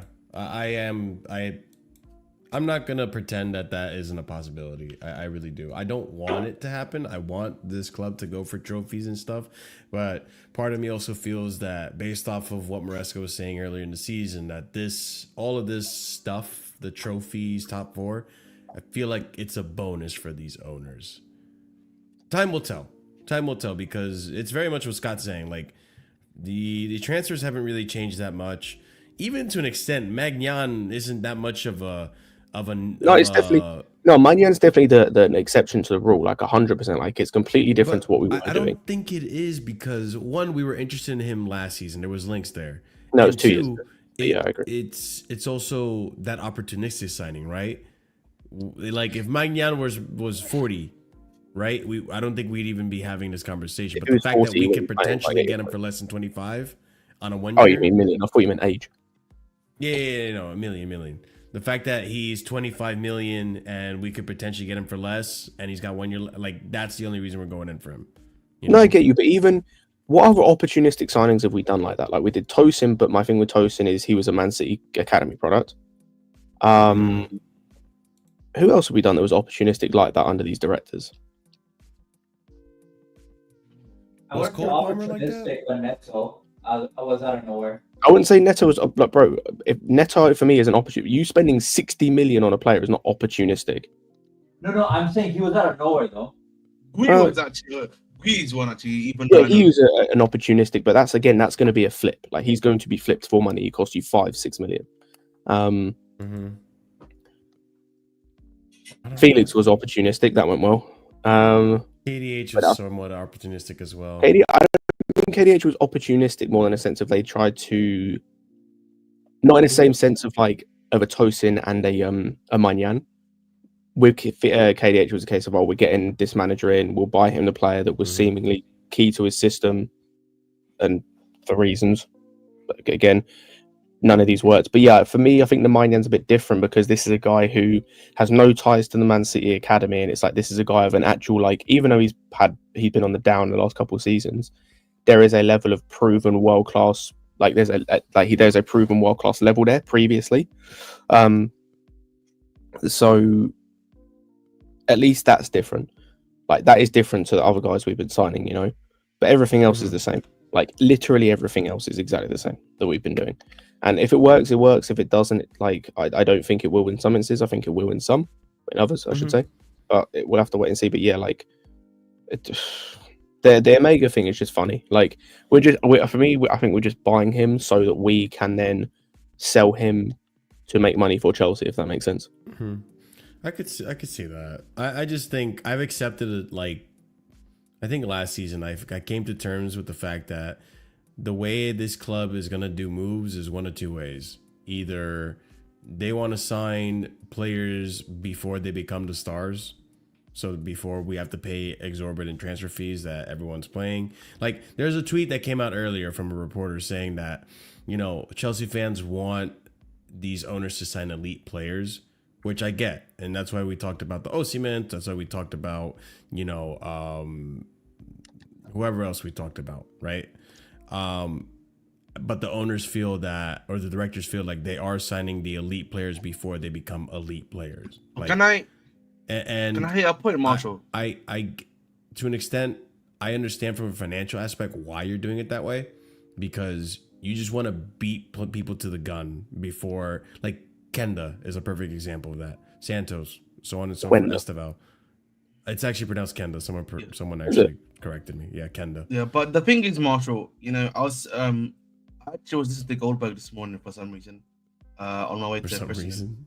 Maybe and okay. On my way to christening, and he made the point that apparently Enzo Maresca's now got a lot of power in terms of transfers now. Like, he's the one that's doing the transfers, he's doing the negotiation, and like really? he's got a lot more power now, and he's asking for ready-made players now. And apparently he's the one that so for me, that presents itself a new question, the fact that if the manager's getting power now because of the UCL football and a bunch of and all this other stuff, and now that he's starting to choose his targets, right? Yeah. Now maybe one of them. Sorry, excuse me, but maybe some other unknown guys that may or may not be coming in for the attack. Then what has happened to even our thing that we've been doing for this time, which is the academy thing, buying this model that the club has been producing players ahead of time, yeah, right? Because then that to me smells like, you know what I mean, we didn't care about that, if that makes sense. We just wanted to, you know, build a spine really quickly with a bunch of these young guys, and then now that we've got a manager that can get us start for, we'll let him choose who else he wants, as long as it agrees with our data sets. We don't mind. And the second signing I didn't get to mention that I wanted to add into that, it's like opportunistic ones. So the ones that Scott pointed out that we were just talking about. It feels like those are the only two types of signings Chelsea are gonna do.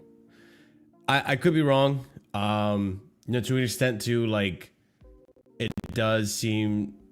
Would you guys consider João Felix an opportunistic signing? Yes. Okay. So I'm not in the same sense. So it was not in the same sense of like the what's it called? Not in the same sense of what am I trying to say? Like the Maignan stuff or the Tosin stuff. It was opportunistic in terms of this is a guy they've obviously had a lot of interest in since he came in the first time.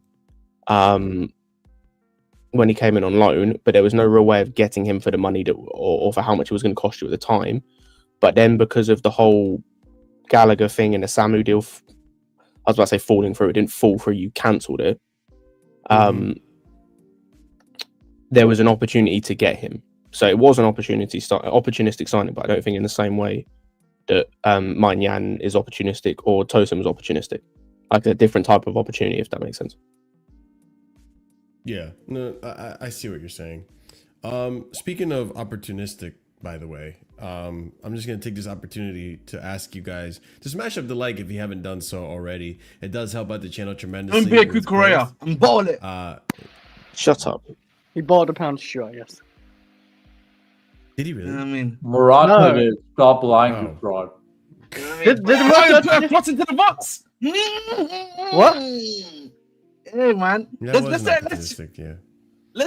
look at him putting a cross into the box today. That's what I have to say, so I want chat. This isn't an open panel, Susky, but we do have open panels. And it's like Rose didn't shows every. They do ban your country, mate. So yeah, hold it. We already had our call-in show last week. Did you stop Guinea, Chris? Did they stop Guinea, Chris? Did they make Guinea go to 0-0? Okay, that's our fault. Huh? Anyway, go ahead, Martin. Speaking of opportunities, though, especially like Ben, if you haven't done Qualify this for the already, World and Cup, mate. let's take this opportunity to go into the next topic, which is the positive news that CP was asking for, actually. So, Hopefully. Oh, thank fuck for this. That wasn't, but sure. Well, I know this isn't exactly what you're talking about, but it is positive. I wish we can news. do the Yeah, same that's with Ben positive. Chilwell. That's though. what I wish I we said. can. Why can't Arsenal sign Ben Chilwell? There, come on, you can do it. Okay, so let me read this tweet real quick, and then let's talk about this because this one baffles me. Arsenal to sign Kepa Arrizabalaga from Chelsea. Deal in process of being finalized after 30-year-old Spanish goalkeeper agreed to join. Fight for place. £5 million release clause in contract. With Chelsea contract will need activating. And yeah, this is essentially going to happen. Can't believe he's 30. I can't believe. Yeah, I'm saying. Yeah, man, he's not a kid forever, Chris. Time flies by, man. I can't believe Arsenal are actually doing this. But Forget hey, Arsenal, by the way. Forget Arsenal. I can't believe Kepa's agreeing to this. What? Like, he's just chosen early retirement. He probably just wants to be in the big leagues, man. You know how Kepa is. I understand that. But he literally could have got a move to Bournemouth to still play in the Premier League, bro. Like, it's not like it was this or playing for Osasuna. He's trophy hunting. I'll be honest, he's trying to trophy hunt. He's trophy hunting. Trophy hunt with Arsenal? Is he okay? Wait. Yeah. When's the last time Arsenal won a trophy, though? No, I hear it, but I think that's what he's trying to do, in my personal opinion. Well, he's gone to the wrong club for that, I think. At the minute, he's actually like stupid. Like, fair play. Like, I'm gassed. It's so I just love it from the copium from Arsenal fans. They think he's actually a good player now. Like, he can compete with Raya. That's the copium is on another level. I've seen. Yeah, it's insane, the level of copium. Anyways, like, I'm not like I said, at all surprised. Someone's opinion I generally don't care about. Anyways, continue. Wait, whose opinion? Doesn't matter. It's okay, Chris. Don't worry about it. It's no one important, honestly. No one important. Look at Kepa's hairline, though. Another one that's hiding his hairline. Interesting. Yeah, his hairline's hairlines. Yeah, it might be. No, it is. Why am I getting flashbacks of Lewis's stream with this hairline, Conwood? Just let it go, bro. Fuck. I'm here to have fun, man. You know what I mean? You know what it is, man. I'm just you guys do me. I don't take myself seriously, so that's the difference. No, we know. I can accept them cooked. But I gotta, I gotta admit, I feel like a dickhead. Shot horror. Here's the thing, though. I don't think he overtakes Raya. No, he's at all. What do you mean? I don't think. Of course, he doesn't. I think it's a decent signing, to be honest, because I'm comparing this to last year when they got Neto, who was cup tied. At least he's not going to be cup tied, so and it's only 5 million, so fair play. Mm-hmm. Yeah. I mean, the money is not much, but no. I feel like they can just get some. I feel like they can just get some youngster, and it will be no difference, really. Honestly, who's their backup right now? Like, no one. It was Neto, but he was only on loan. Damn, we got tons of keepers, man. They could have gone through like many of ours and. I agree with Scott, though. Yeah, we really lie to you. Like, if I was Kepa, I would have just stayed at Bournemouth. You get first team minutes. That's what I'm saying. Like, it don't make no sense because, like, if I'm looking at it from his point of view, and like at the end of the day, I don't give a shit. Like, he's gone, we win. Yeah, he's gone. I don't care. It's just logical. It's just interesting to like see and understand like why the fuck he's done this. Bro, I think he just has a huge ego. I'm not gonna lie to you. No, I get that. I think he has a huge ego. I get having a huge ego, right? But like, there's got to be some level of like understanding and like common sense. Remember, he wanted to stay at Real Madrid. Yeah, he thought he earned his place at Real Madrid. No. But Marshall, that was when he was playing, right? He was actually playing at Real Madrid. Yes, it was because of injury, but he was playing. My point is with this, like, my brother, with the best will in the world, you are not overtaking Raya, who, whatever your feelings as a fan may be about Raya, generally, he's coming off a season where he was arguably best keeper in the league. Yeah, right. You have got no chance overtaking him. So best case scenario for you is to hopefully play as many cup games and have a cup run. Arteta already showed last season. I had a look. Neto played 4 games. Neto played like 4 games. That's nothing. So you've literally gone there for no reason to chill on the bench for a whole season and play 4 games. Like, you've just chosen early retirement. Like, good for you. I hope the money's worth it. I hope you're being paid well. But in terms of your career, your career's fucked. Only It's 80K finished. a week, mate. Only 80K a week, mate. He's only getting 80K. Jesus Christ. Because there was only a girl stream yesterday. Sorry, I should say. And he said That he's gotten his wage in half. Bro, that's terrible. This is one instance, by the way, where I will say fair play to the directors, though, where, like, if they'd have done this with the Chilwell thing, it would have been good. Like, they basically, from what I understand, gave him a 1-year extension, but made him We were all crashing out about that. Like, we were all they gave him a 1-year extension, but included this release clause. Like, his contract before didn't include the release clause. So this is the one time where, like, when it comes to a renewal, fair play, you did right here. It was just a shame you couldn't do that with Chilwell. We were now stuck with him for another 2 years. Like, you fucked up there, but well done on the Kepa thing. Yeah, it's I'm glad he's gone. That's one wage. That's a big wage too that we're finally taking off of the books, which has always been an issue. We got 2 more big wages to get rid of, which is Chilwell and Sterling. If you want to include Nkunku in that, we could too as well. But, like, Clunky. So I really hope that we get the here we go for that very soon, because I can't believe I think it's a bit too early to expect that. Here we go. I'll be honest with you, Marshall. Let's hope. Hope and pray. But all right, ladies and gents, let's go ahead and go to the next topic here, which is one of the big stories happening. Maignan, right? Can we, before we get to Maignan, I just want to hang on. This hasn't been agreed yet, has it? There's been back and forth, conflicting reports, Scotty. So you're clickbaiting. Oh, wow! I meant to put the wow. Wait, wow! wait. How dare you? How dare you? Wow! How dare a YouTube channel do this? No decorum. No decorum. What happened to professionalism? What happened to the professionalism? I simply forgot the question mark. You fucking dickheads. You have professionalism in the sport. Yes, inside in the sport. You know what I mean? Respect journalism, please. Thank you. Thank you. Hey, what do you know? What Marshall knows, though? You might already know. It's already confirmed. Marshall, there's more chance I have more sources than Marshall than he does. No, he has more sources. Yeah, fucking more sources from Nando's, maybe. Yo, get the fuck out of here, bro. Listen, I promise you, but I'm more likely to have a source than Marshall is. That's what I'm saying. Yeah, Marshall, bro, your source is probably the same as mine, if you even have any. Calma, bro. Calma. Stay. You know what? No, let me not say.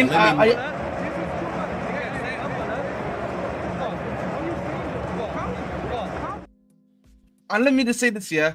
I have no sources, mate. I just go based on intuition and feeling. So I'm saying, you know what I mean? Yeah. How did that work out with Pochettino, bro? Listen, you know, it happened in the end, didn't it? It happened in the end. I won in the end. Yeah. You know what I mean? I won in the end. No, you said he's not gonna make it past Christmas, but okay, it is what it is. And you know what's funny? He almost didn't. It's just that these players still decided to glaze There's him. No almost. What? Daddy Poach will save you. Daddy Poach will save you. Yeah. All right. Well, let's continue on to the actual topic that people want to discuss, which is the Maignan deal. Let's go ahead and see what's going on with this, because there's been a lot of conflicting reports on this. So starting off with this one, Maignan is an important target for Chelsea to do, according to Fabrizio. This came out today. A few other things here. Chelsea believe Maignan is an opportunity. 1 year left on his contract experience, but not too old to be a goalkeeper. He also very good distribution. So he's a player they really like, and Maresca appreciates the player. Mike Maignan is determined to join Chelsea, even though Allegri is trying to convince him to stay. He intends to join the London club. He has made it clear to his management that he will see out his contract if he doesn't leave this summer. The two clubs are still negotiating as of Sunday. No agreement had been reached. Chelsea would like to finalize a deal for the Club World Cup. A conclusion should be reached in the coming days. And that's coming from L'Equipe. We continue on. Chelsea appear unconvinced by all 3 goalkeepers, Sanchez, Petrovic, and Jorgensen, according to Nazar, Cancella, and Sami Makbel. Also to add on to this from Matt Moretto, Justin, AC Milan are now interested in Torino goalkeeper Vanja Milinkovic-Savic. The relationship between Milan and his agent is excellent. He has a release clause of 20 million euro. Napoli United, Roma still have interest in the keeper as well. Fabrizio saying here yesterday, time is running out for Maignan because from my understanding, Chelsea are not going to wait longer than 48 hours because they want him for the Club World Cup. Up to Milan to accept Chelsea condition or not. I give it 45% chance as of tonight. AC Milan has rejected a bid from Chelsea for Maignan of less than £15 million. Doom and gloom, FC. Here we go. A final make or break offer is expected early next week from June 7th, yesterday. Then we have here again, DeMarzio saying Chelsea's offer of £12.6 million has been rejected by Milan. They want £20 million.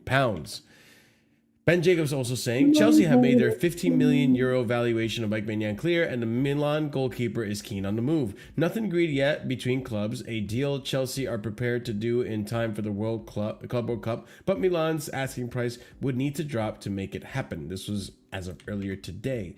We also have this. Chelsea submit a bid for Maignan worth €15 million, as final decision will be up to AC Milan. Chelsea want to get the final answer of Maignan negotiations by the end of the Club World Cup window on Tuesday. Then we have here 86 Longo saying here Chelsea will launch a make or break offer for Maignan on Monday. Milan refused an offer this weekend because it didn't get near the £25 million mark. Chelsea want an answer of Maignan by Tuesday. Done deal or nothing. This is a message from the club. They feel that Maignan wants to join Chelsea. 86 Longo here saying that positive contacts between Milan and Chelsea for Maignan in the afternoon.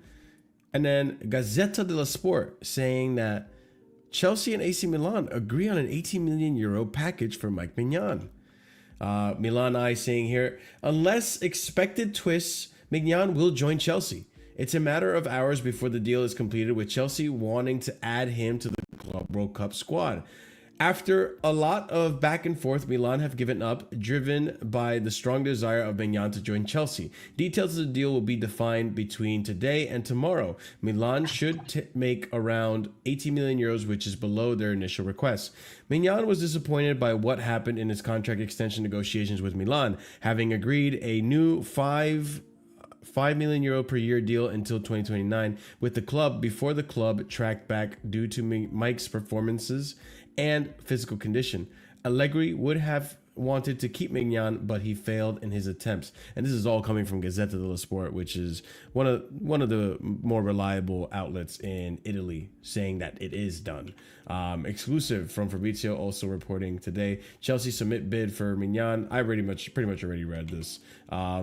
It's not about Milan rejecting or accepting bids right now. It's time to talk between the clubs. Chelsea want a solution by Tuesday night, or they can continue with their keepers, or maybe go a different new target. And then lastly here, still no agreement between Chelsea and Milan for Maignan. Conversations ongoing even on Sunday afternoon to try to find a solution. Let's see what Chelsea decide to do. Chelsea feel he wants to come, but Milan aren't accepting £12.6 million. There's not much time. Contacts ongoing.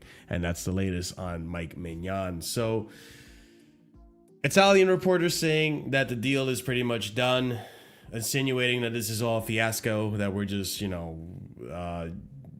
a whole story out of it, whatever. The English journal is saying it's not quite done yet. They haven't agreed. Some saying deal has been rejected. If what I'm reading is accurate, €18 million, I think even if it hasn't been done yet, I think that can be the price that gets it done. That both clubs can meet in the middle. And listen, I think it's worth it. I really do feel, I think we said this here on the panel, like if we do get close to that deadline tomorrow, then I do feel that just go and drop 20 or get even closer. I think you can justify paying that for this player. I know it doesn't set a good precedence, but I don't know. What do you guys think? I mean, all I would say, obviously, try get low as possible, but do not let it go. Like, just if they keep saying no, obviously, you keep going up to like 15 or so million, just don't let go. Like, if you have to go up to 20 million, still do it. The manager wants it. He's good on the feet and he's good at saving. Like, he's good at shot stopping as well. And he's like 29, his peak of his age as well. So, yeah, like it's a great deal, what price it is, 12 million to 20 million. It don't really matter to me, but like, it's a steal, I think. It's a great deal. But yeah, he's a great keeper. There was a bit of a noise after when he conceded 5-2 Spain, but there was no noise about that today against Germany, Is that where so? he had a good game. Yeah, I mean, he had a great game. Can we listen? Let's have this conversation. Really, I think he's definitely a good goalkeeper, high quality to say the least. Is he an upgrade of Sanchez? 100%. Listen, we talk about leadership.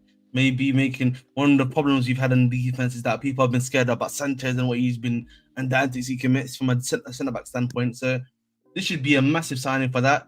Helps with the leadership process. He's a captain himself, right, at AC Milan. So listen, he adds a lot of value. You know what I mean? I don't really care that club's negotiating this because we also know this club is known to capitulate, eventually when it comes to transfer value. So this deal was always gonna happen. You know what I mean? The club can be like, oh, we're not gonna pay more than 12.6 million. All right, if we can sort it out for that, I'm happy about it. If not, then we keep it pushing. That's what I always say. Amish Durag, it seems that you're obsessed with my hair. If you want to learn how to grow hair, I can send you a few YouTube videos if you want, mate. Huh? You know what I mean? That's all I'm saying. So, love. Yeah, no, because I don't know, bro. He just keeps talking about my hair. I'm just like, listen, don't be jealous, man. Don't be jealous that I can grow hair like this, man. Don't be jealous. Sorry. Bro, are you good, bro? See a straw? Alright.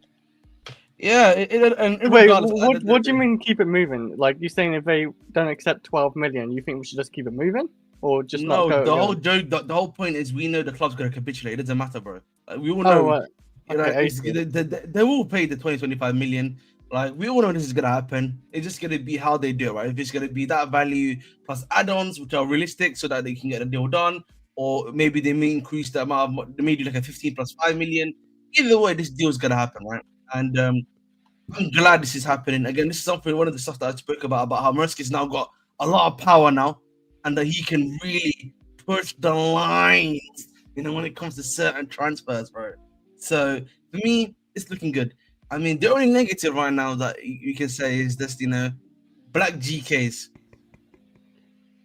Why? No. What the? We had Mendy. What is actually wrong with you, bro? Who was good for us? Listen, no. Listen. I always want to bring out, different talking points.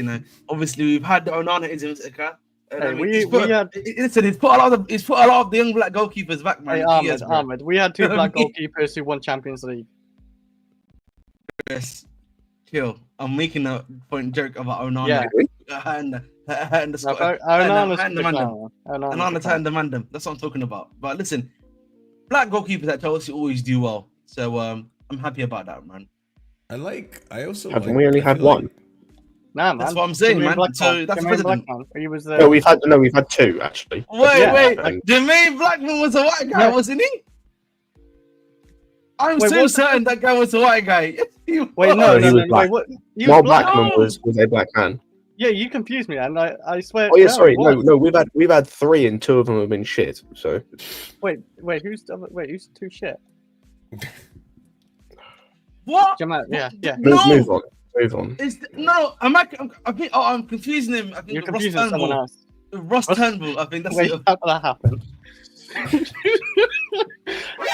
I think that's why. You confused me. I think, wait, have I got this wrong? Like, that was terrible, man. That is actually terrible, man. That's actually by the way. See that spitting? His name was Jamal, and you thought he was white. Oh, here we go. Listen, you never know, man. There's a lot of names that people get, man. That may be considered. You're right, Alfred. Wow. You know what I mean? See, Scott is coming with such, new jokes. You know what I mean? Alfred. What's next? Pennyworth. You know what I mean? Can't wait to hear what's next. In terms of Maignan, though, I really can you just say his name right, please? Maignan. You know what I mean? Please. Thank you. Maignan, is that I do think See, Americans, man, part no of respect what for everyone helps else. us is the fact that we have Going Big a Mike. lot of French defenders.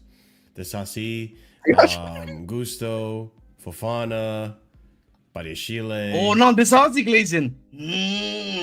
No, I'm just saying they're probably all talking in his ear, especially Gusto. I mean, they don't. Then I mean, barring Gusto, none of these guys are in the, in the. I was gonna say this isn't exactly a glowing review. All of the French dudes that we've signed in recent memory Fofana. have been That's shit. Fofana, right? Yeah. Fofana is not, brother. Fofana's not the win you think it is. Yeah. No, but he talks to everyone, man. He talks to everyone. Yeah, I mean, Fofana is a known twerker, man. The way he's talking all the time, bro. So what do you mean by that, my friend? Come on, bro. If you think like this, then you've lost the game. You know what I mean by that, man. It's like a. All right. We've lost the plot on Maignan, so it is. But no, but regardless, like we know this deal is gonna happen, right? We all know this deal is gonna happen. You know what I mean? If it doesn't happen before Club World Cup, I don't see why it can't happen. No. after. This is gonna happen before Club World Cup, Marshall. They're not gonna sacrifice. Probably gonna happen before. Do you know what's gonna be funny as fuck? Is if it doesn't happen, the monumental PR that's gonna come out about how they're happy with Petrovic or they're happy with Sanchez. You need to realize, the monumental PR storm. The thing is, and the thing is, Scott, I don't think you can save that with Petrovic. I think they themselves know that. They know that the manager wants the player, and the fact that you're gonna maybe lose out on a player for 5.6 M's, then there's no way, any fan would accept that, in my personal opinion, either. And they know that too. No, they will though, bro. No, they will, but though, bro, because this fan base are full of morons. Like, and they've done this before. They keep doing this, bro.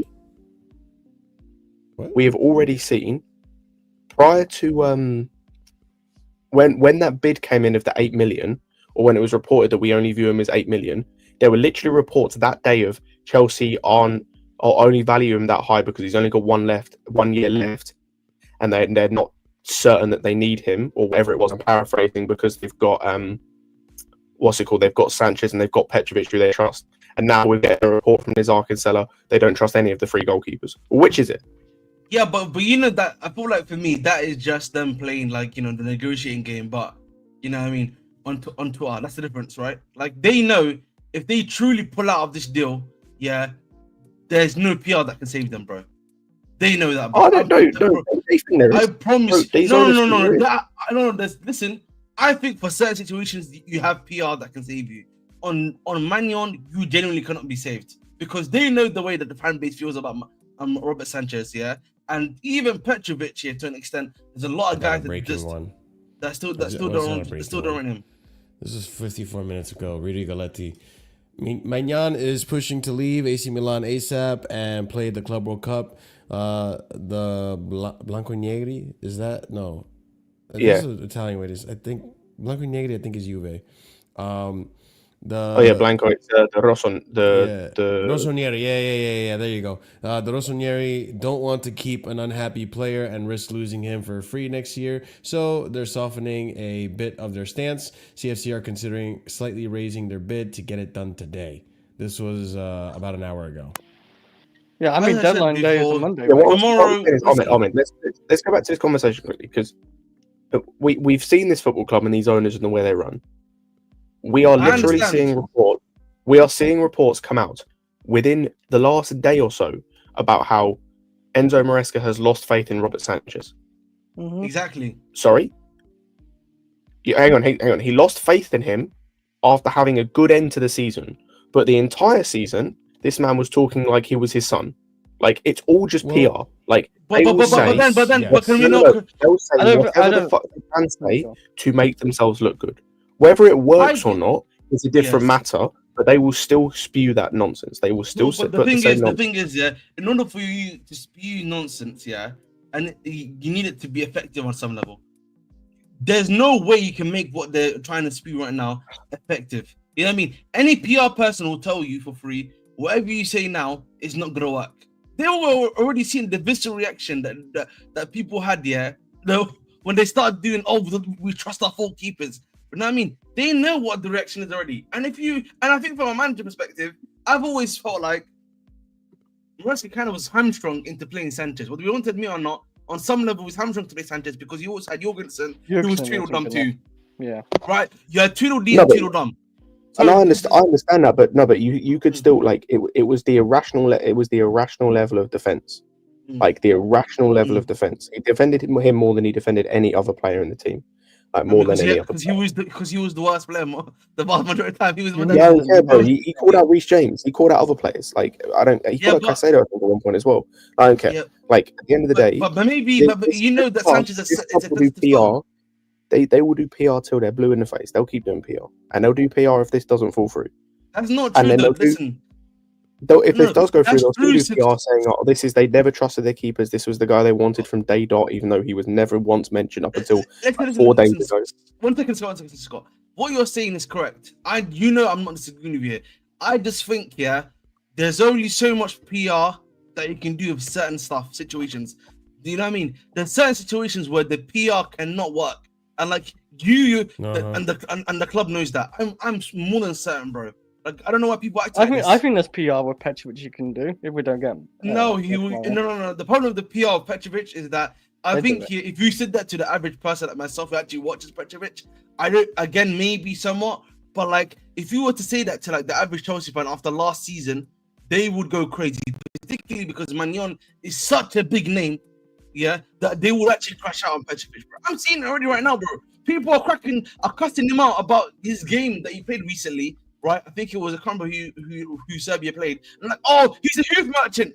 He's another Sanchez. Oh, I have seen that, yeah. Right? So, I'm telling you, bro, it's already started. You can't, there's some things that you can't, the PR cannot save you. You know, they know this too. Well, I think we should have him anyway because the kicking ability will suit Enzo and Maresca style. You're in for a shock, Ahmed. Listen. Also, I'm going to be objective with you, bro. They cannot let this dude fall through for 20 hours. They can. They can't. They might. Even the Bright. Why is he crashing out? They cannot. I promise you, Scott. Yeah. They cannot, and I repeat, cannot. Ahmed crashed out and they let it go. This is another one where maybe I need to use my pound sterling deal fall over. Yeah, there is no way you can come back from that, bro. Genuinely speaking, no, Ahmed, I 100% agree with you from a sense of like from an optics point of view. You're right, like they can't, but at the same time, if it happened, bro, they're still going to try and act like it was all good, like this was meant to happen. Like they're still gonna. Yeah, listen, you can do that, but we all know what the reality is. That's what I'm saying. No, I know, bro, but like, no, Ahmed, I understand, but like they're oblivious, bro. They're fully oblivious. No, they're not that oblivious, bro. No, they are, bro. Not that oblivious. They are.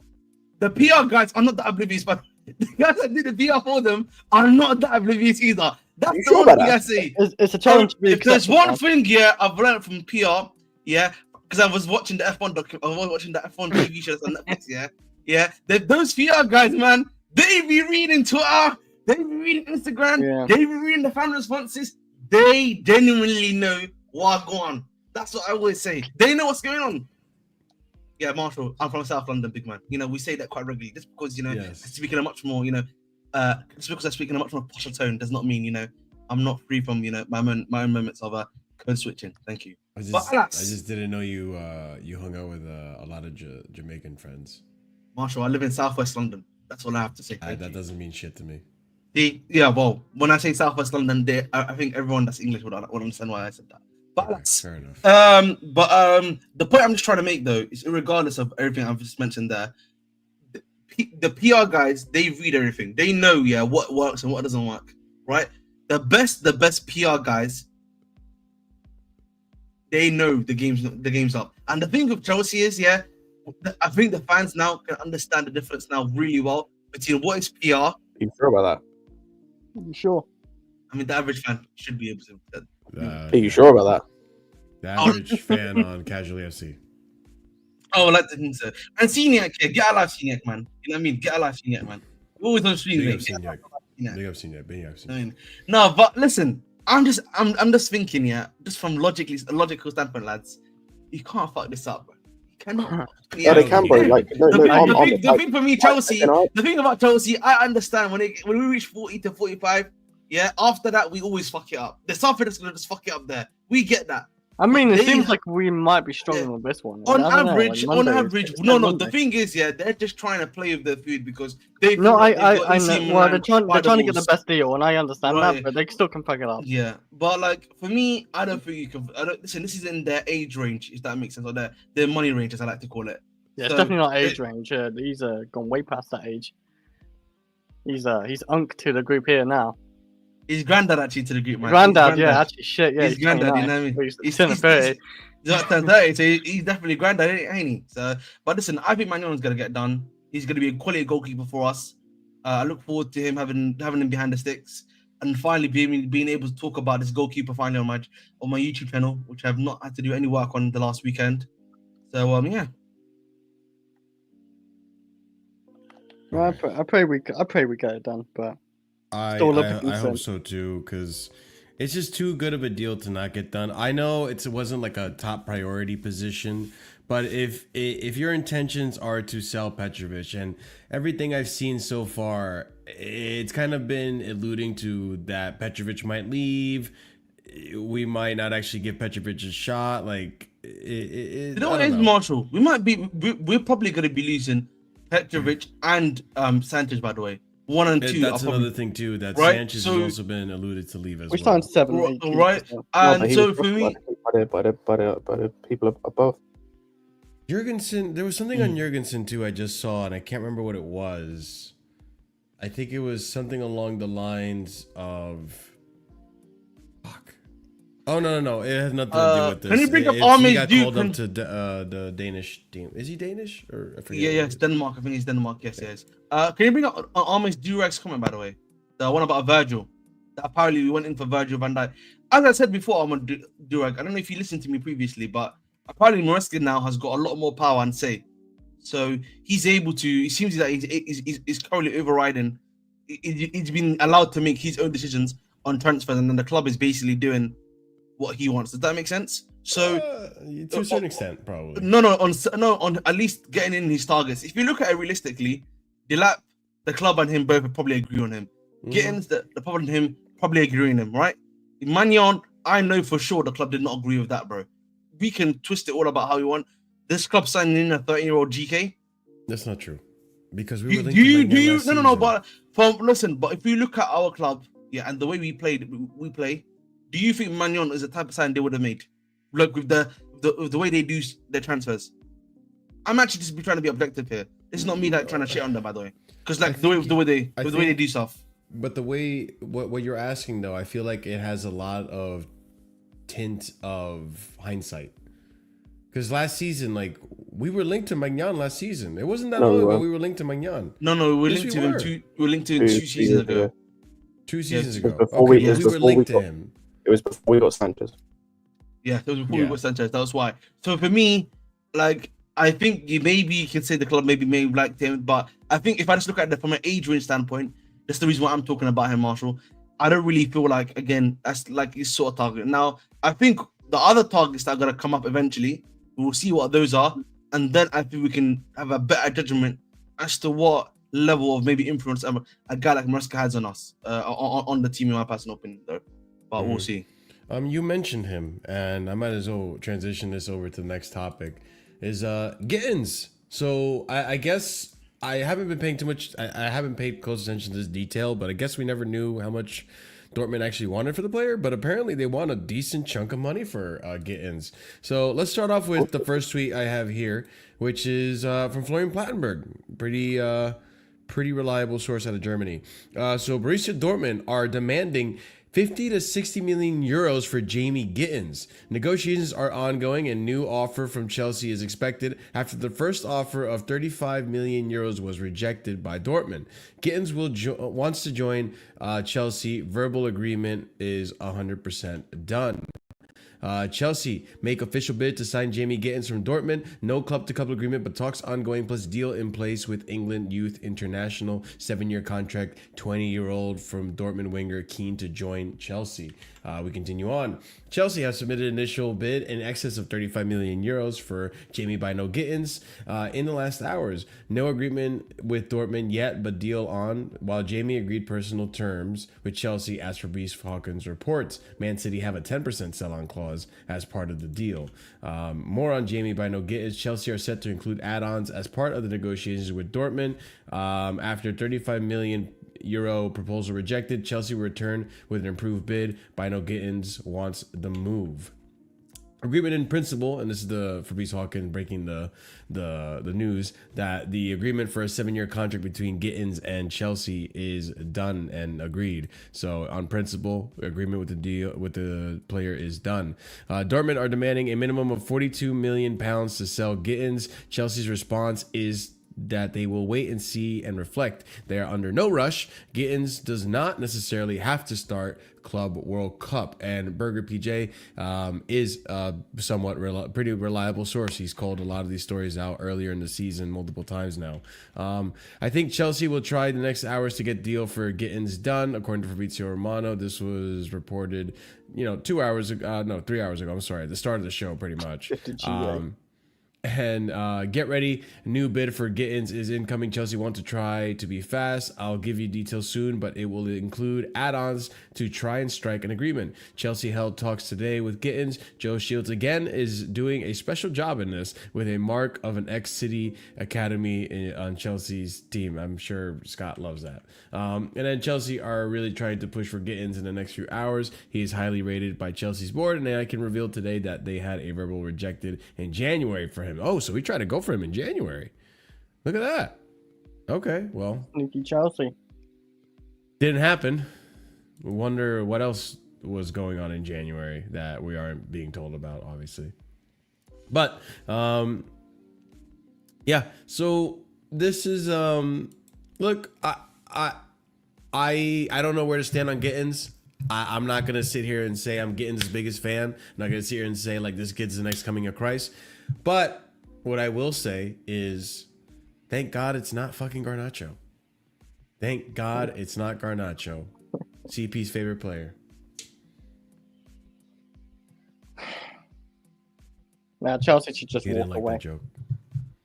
As I was saying, I think of Gittens, again, from a statistical standpoint, if you look at the metrics and the stuff that he does, he suits Maresca's system. That's just the way he crumbles. Now, have you seen Gittens? You watch Gittens? No, but I looked at his numbers, right? His numbers, the stuff that he does, and everything like that. So, again, from like a statistical standpoint and stuff like that, I don't think I think he suits the team. The thing for me that worries me, I don't know about you, was that when I read that Borussia Dortmund is very keen to sell him, that does a low key ring an alarm bell to me, bro, because it's like, whoa, the club is really keen to sell you. What does that mean, right? So that's something, I do think that's something that you have to be a little bit worried about. I'll be honest with you, Marshall. I think the second thing for me also is that you can't just be Gittens just only, right? You probably have to bring in multiple players, in my personal opinion. Probably like another player, so 2 players. It's going to be him and someone else for me to feel a bit more comfortable, right? In terms of what's going to happen in that position. Because I think for me, Gittens is a guy that's clearly not going to be ready in his first year. Barring maybe he's like towards a Palmer season, right? He may have like a beginning season, average season, have his moments, but we need to realize he's not going to. These players most of the time don't bang straight away in their first season. So yeah, that's the point I'd make too.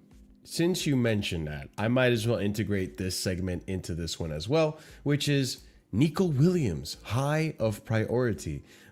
So let's go ahead and bring this into the discussion as well. You got 2 tweets on this that came out in the last 48 hours. Apparently, Nico Williams is a priority for Chelsea and Arsenal, but the player is very comfortable at Athletic Bilbao and they want to renew his contract. Fabrizio also saying here, Chelsea and Arsenal's #1 target is Nico Williams, and both clubs are prepared to do something crazy. Interesting. Crazy, right? So, in terms of financials, however, neither club have the green light. Nico is comfortable in Spain, and talks there are going over a new deal. Okay, what's this tweet? Chelsea doesn't have any wage issues because if Nico gives the green light, they will bid. Interesting.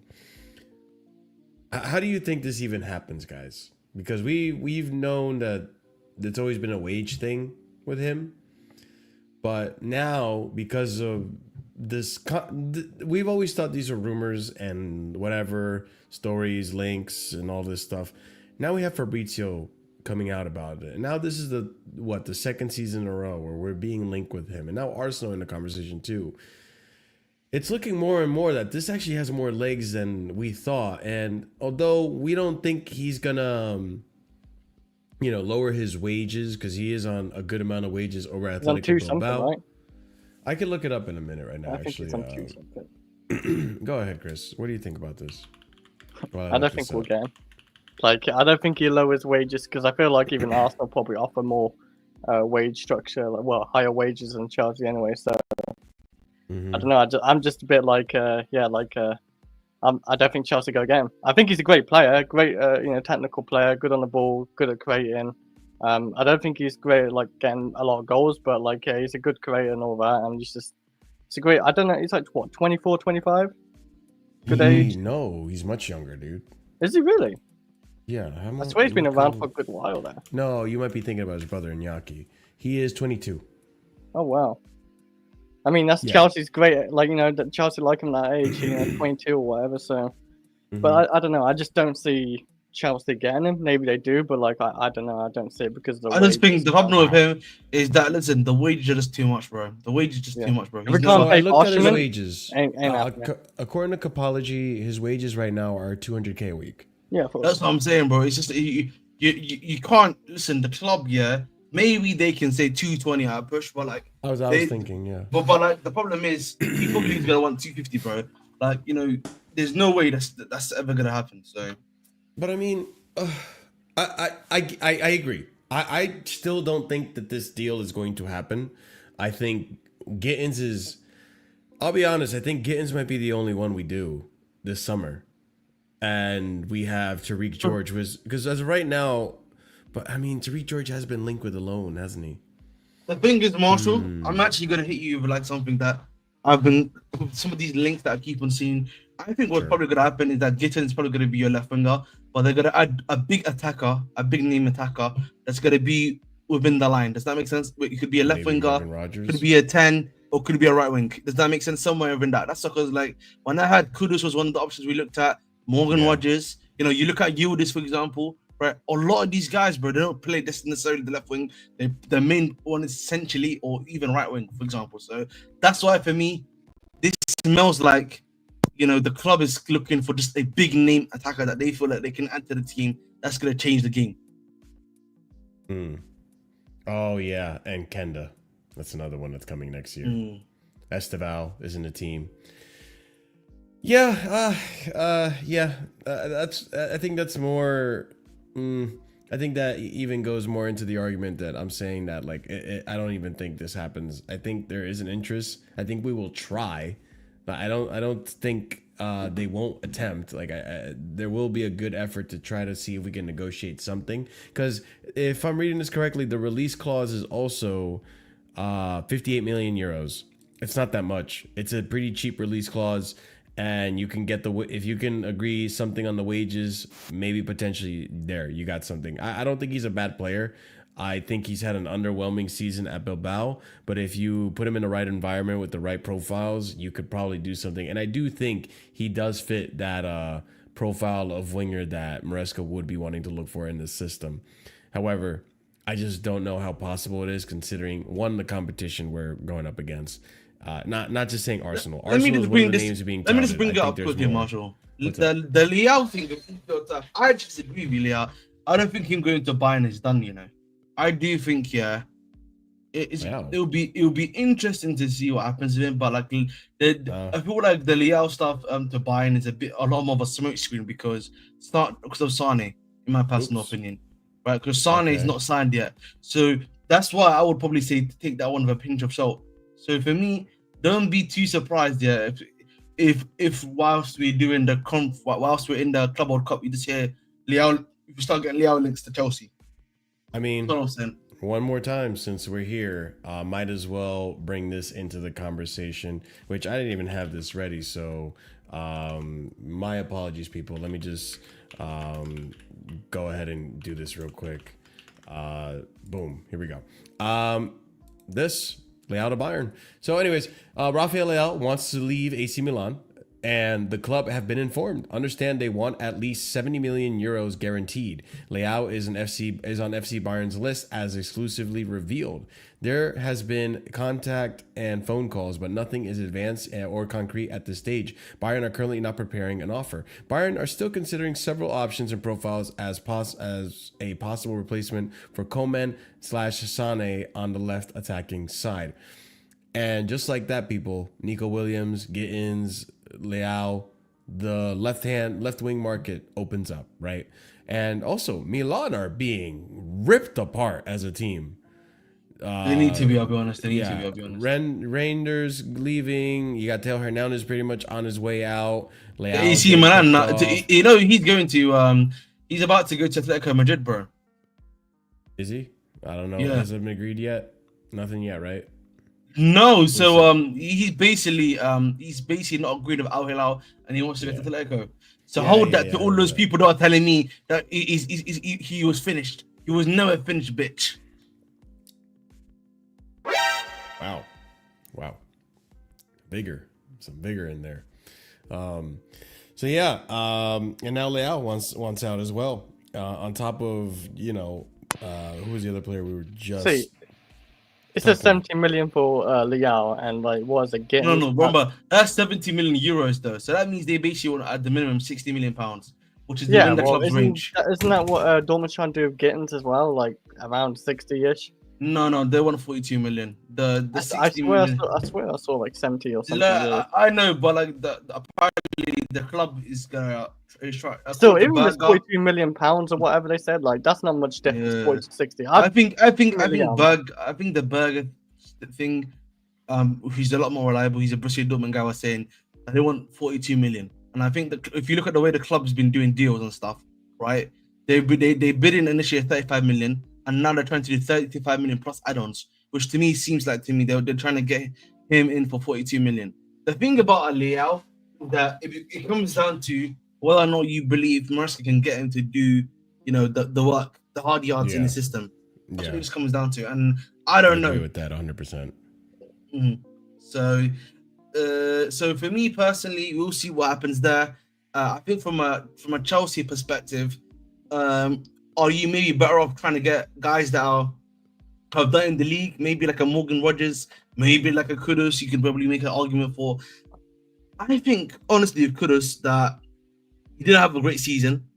I'm not sure if he's going to necessarily add the level of value that I think people are thinking about either. So my take probably, unironically, is if push comes to shove, I really would be looking at trying to bring in Morgan Rogers into the team to play the 10, maybe a Yildiz to play the 10, and he switch Palmer to the right, I think, for me. And then Neto can play on that left wing for you if need be. Right? So what's your question? Go ahead, okay, Chris. Go ahead. Do you think Enzo Maresca play Cole as a 10, right? I think he would. If he got in like a really good 10, like a Yildiz or Morgan Rogers, I think he would be more than happy to play. So I've been wanting it for a good while, because it was not like, you know, I'm like a thing like, don't change what's I think the thing is, I think Maresca really liked Madueke as a right winger. He's been playing him like on the left. Right. So for me, you know what I mean. So I think for me, that is where you need to look at stuff. I think these next 3 weeks are going to be very key for Aston Villa, because if they can't sell yes, if they can't sell anyone by the first by June 30th, right? That's what I'm saying. I got you. Oh, they're in trouble, Villa. That's why they need to sell. It could be not Morgan Rogers, but it could even.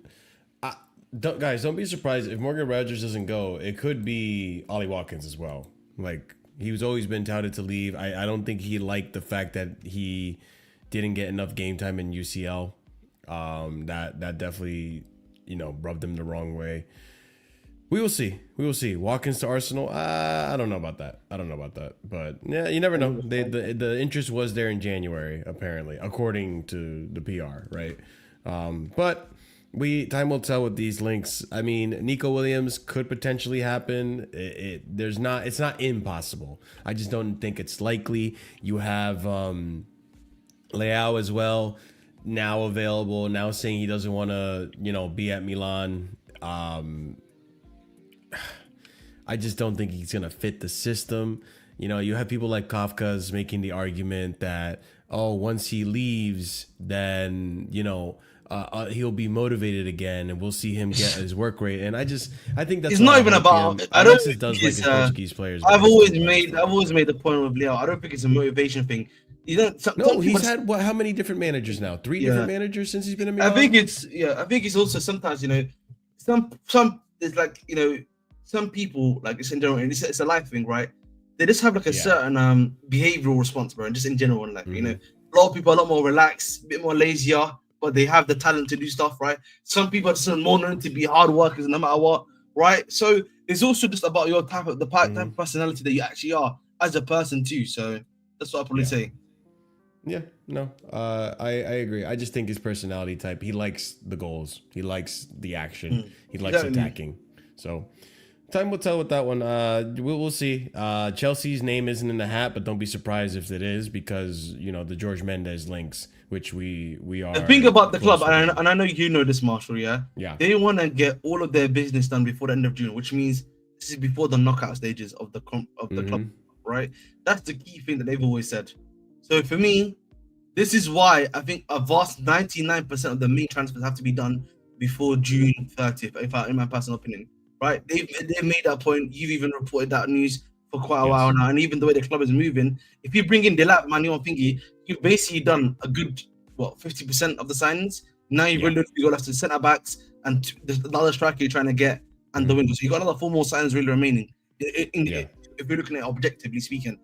So listen, I just think for me, I just look at a lot of this stuff, and I'm just like, let's see how the club moves in it, because I don't think I think us selling players off is not going to be much of a problem.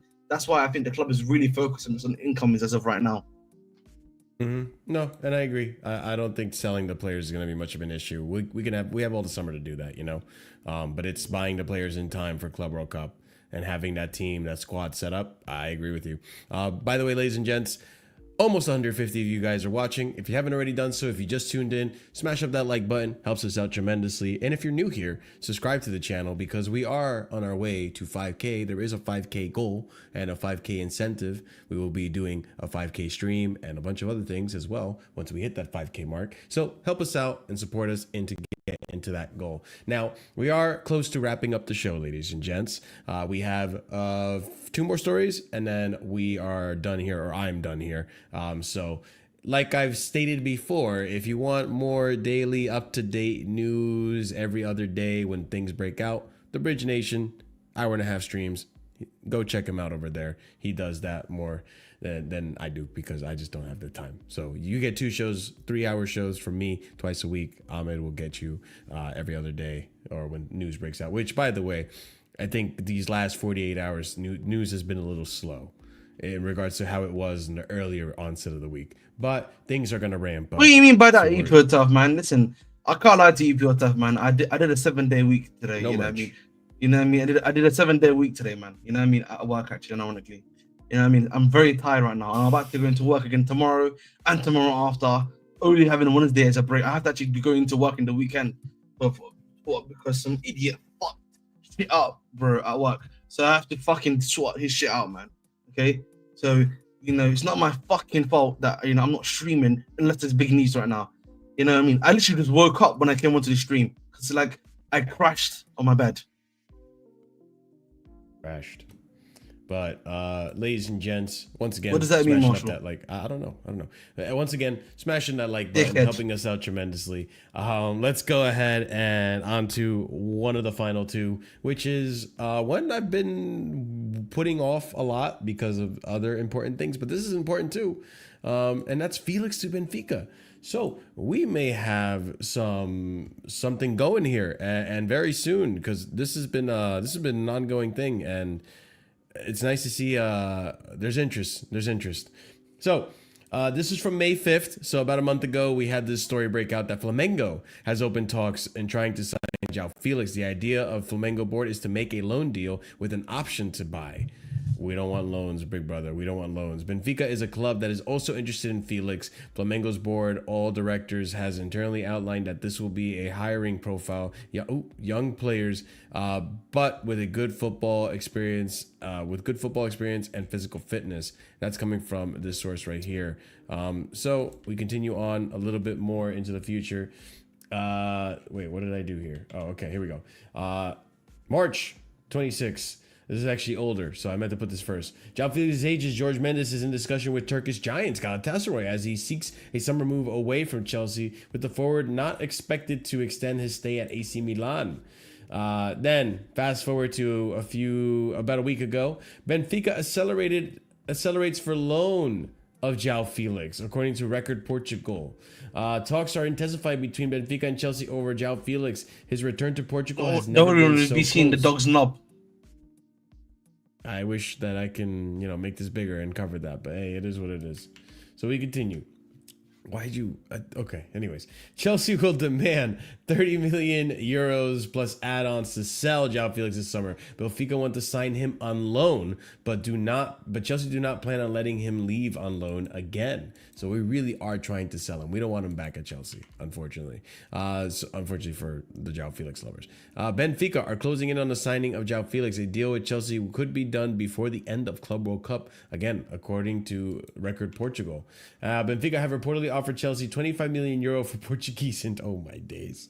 For Portuguese international João Felix, and hope to register him before Tuesday to include him as part of the Club World Cup, according to this source right here, A Bola. So, yeah, this could happen. It could potentially happen. But Ahmed, would you let him go for 25 million euro, or are you going to be asking for more?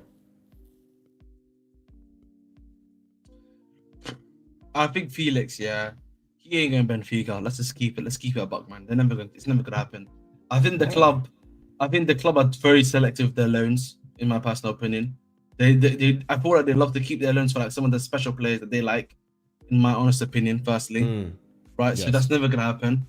I think in terms of a sale, Benfica are known as a broke club. They don't do these transfer stuff, sadly. So that's not their style either. So it's not gonna happen. He's not gonna go back to Benfica. You know what I mean? You're not gonna get saved by your hometown, I'm afraid, mate. So that's why I just wanted him to know.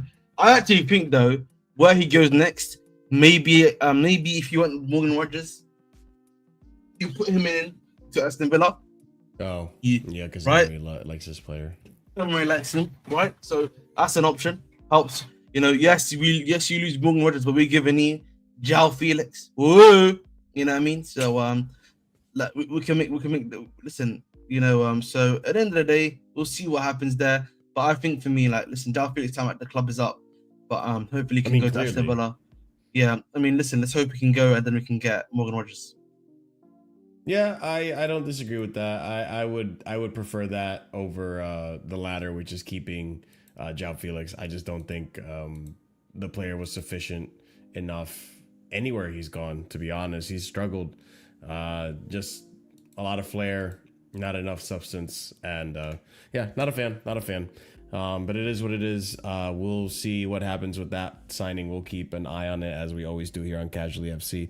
I would love it if we can get to 100 likes, chat, by the way. So if you are listening, if you are watching, we're very close. We're at 82. So smash up the likes if you haven't done so already. And let's also get to the final topic of today's show, which is going to be discussing our boy Nani Madueke. So Nani, once again, rumors, very, very, very strong rumors that he might leave, and we're at it again.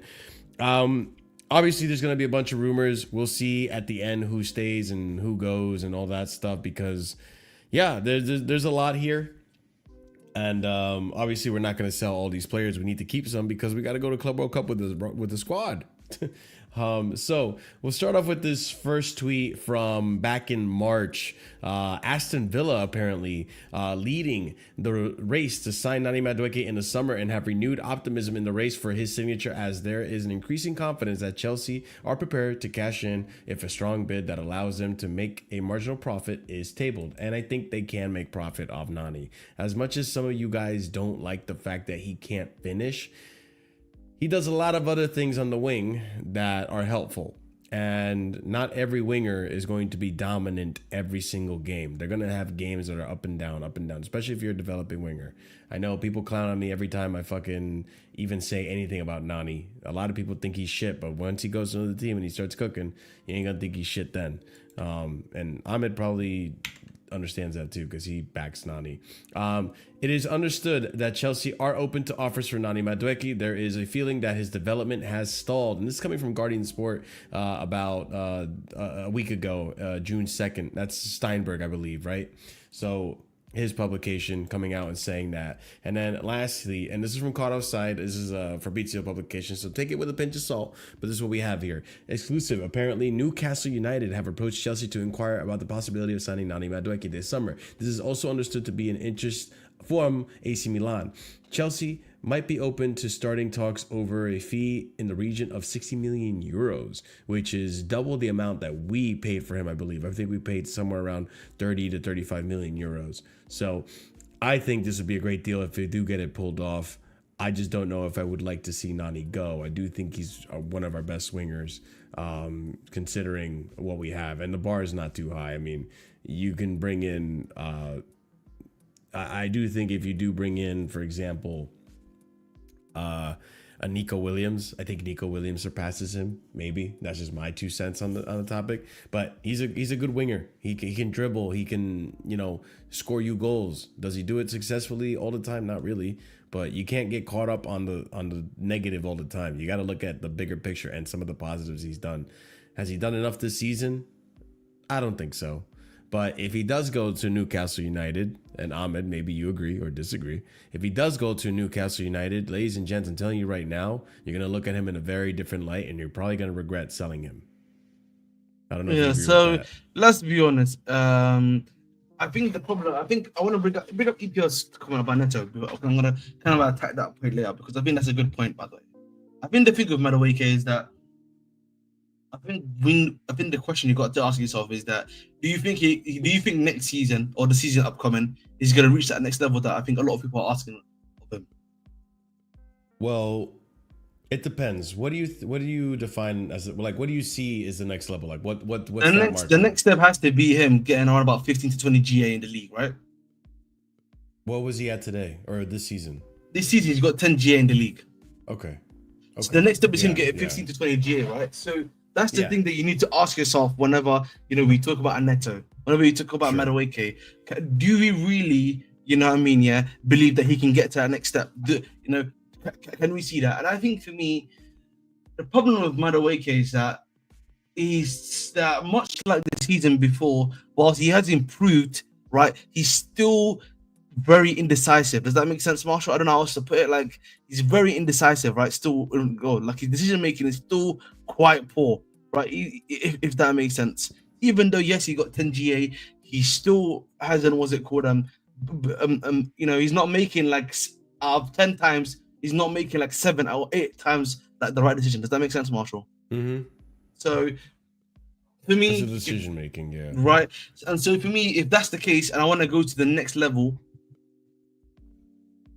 I hate to put it like this, but I might need to move on from a guy like Madueke and maybe bring on a guy that's a bit more. I can put Palmer back in his place and bring in a guy that's just as talented in the 10 role, right? That can do a job there that maybe Palmer wasn't able to do as effectively. Yeah, I think part of. And I think for me, I think Ahmed Dura makes a good point here. Is that you can't have two signings which are. You don't know where you're going to be getting it from, right? You got Gittens on one hand, who, he's more than likely still a raw talent. He's not probably going to give you that many numbers. And then you can't also have Madueke, who is still a hard, cold guy on his day, right? And then you've also got Neto too, which is the EPL Southpaw, which I think is a valid point. Who's also been he's been very, very inconsistent as well this season, right? So there's too many unknowns in your winger department right now, Marshall. Including Esteval, and plus you also got Esteval as well. I keep forgetting about Esteval this season. That's another unknown you got. So you got 4 unknown players right now, Marshall. Unknown quantities right now in the terms that they're not consistent enough for you to know what you're going to be getting from any of those 4. Plus the possibility of also Tariq, the GOAT George. Tariq the GOAT George. So looking at his stats from this season, if you want to just focus on GA, I do think I just wanted to compare season after season. Nani to me is one of the wingers that we've gotten in this whole developing players way of buying players, that you can see from season to season that he has developed and he has improved. And if we're looking at just GA by itself, I'm curious, 7-4 in the Prem last season. As I wait for this to load, he was 5-3, so he improved 2 more on his goal telling mark in the Prem. The season before that, that was the Graham Potter season where he didn't play nearly as much. 3, just 1 goal in the Premier League. So I do feel that there is an uphill improvement in terms of output. I do get the frustrations with decision making. I think the decision making is a frustration that a lot of us have in terms of, with our players. But that gets better with time, and you can see it is getting better. Like, I think that's fair, Marshall. But the question, I always come back to this question, right?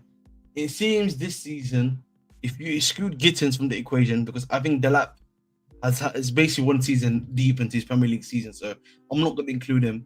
Right, if you look at all the signings we're targeting now in attack, there are guys that have got some of the skills to pay the bills. You know what I mean? They've got the experience right now, right? So the question you got to ask yourself is if these guys that we're looking at are what I'm mentioning, is that valid? Is it valid to keep a Madueke in the team? If I bring in a Morgan Rogers, Marshall, would you be willing to let go of a Madueke, for example? No. All right. Let's use another example then. Kudus, for example, is obviously yes. At that point, yes. Right. Rogers, but the problem, but then my problem is, Marshall. If you look at Kudus' numbers if you look at can you check his first season at West Ham? Because for me, he had a really poor season this season, regardless of his time West Ham being poor himself. Like, he was poor as well, right? So I think for me, I just look at that, and I'm just like, I don't know if I would be willing to take a punt on Kudus for him. Losing Madueke for Kudus, I'm not too sure about that, bro. But it's the same thing. Like, it's that same scenario of, like, I know Nani didn't, like, wasn't scintillating. He wasn't, insane this season. But when you look at him play, you can tell there's good quality there, and you can tell he's improved as a player, and you can tell he makes it. Oh, sure, I agree with that. That's not. I think my question that I'm asking you is that, the club is saying that next season you're trying to compete now, right? You're competing now for that number 1 spot. Okay, is Madueke gonna help you get to those numbers? Is he gonna get to that next stage? That's what you have to look at, right?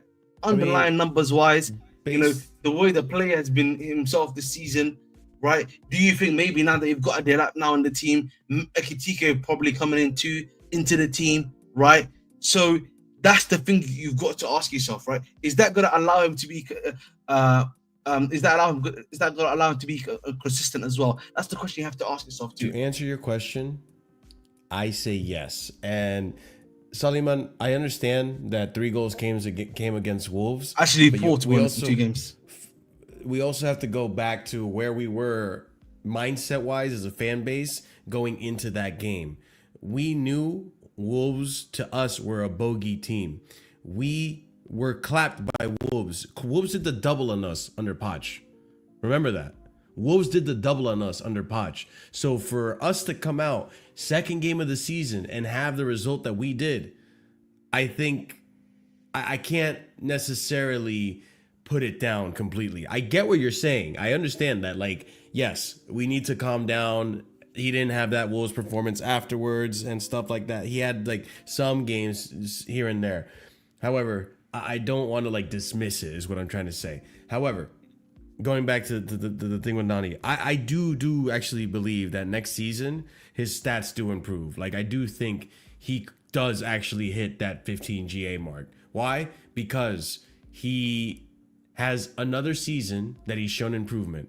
He has a second season now with the same manager. The manager hasn't changed now.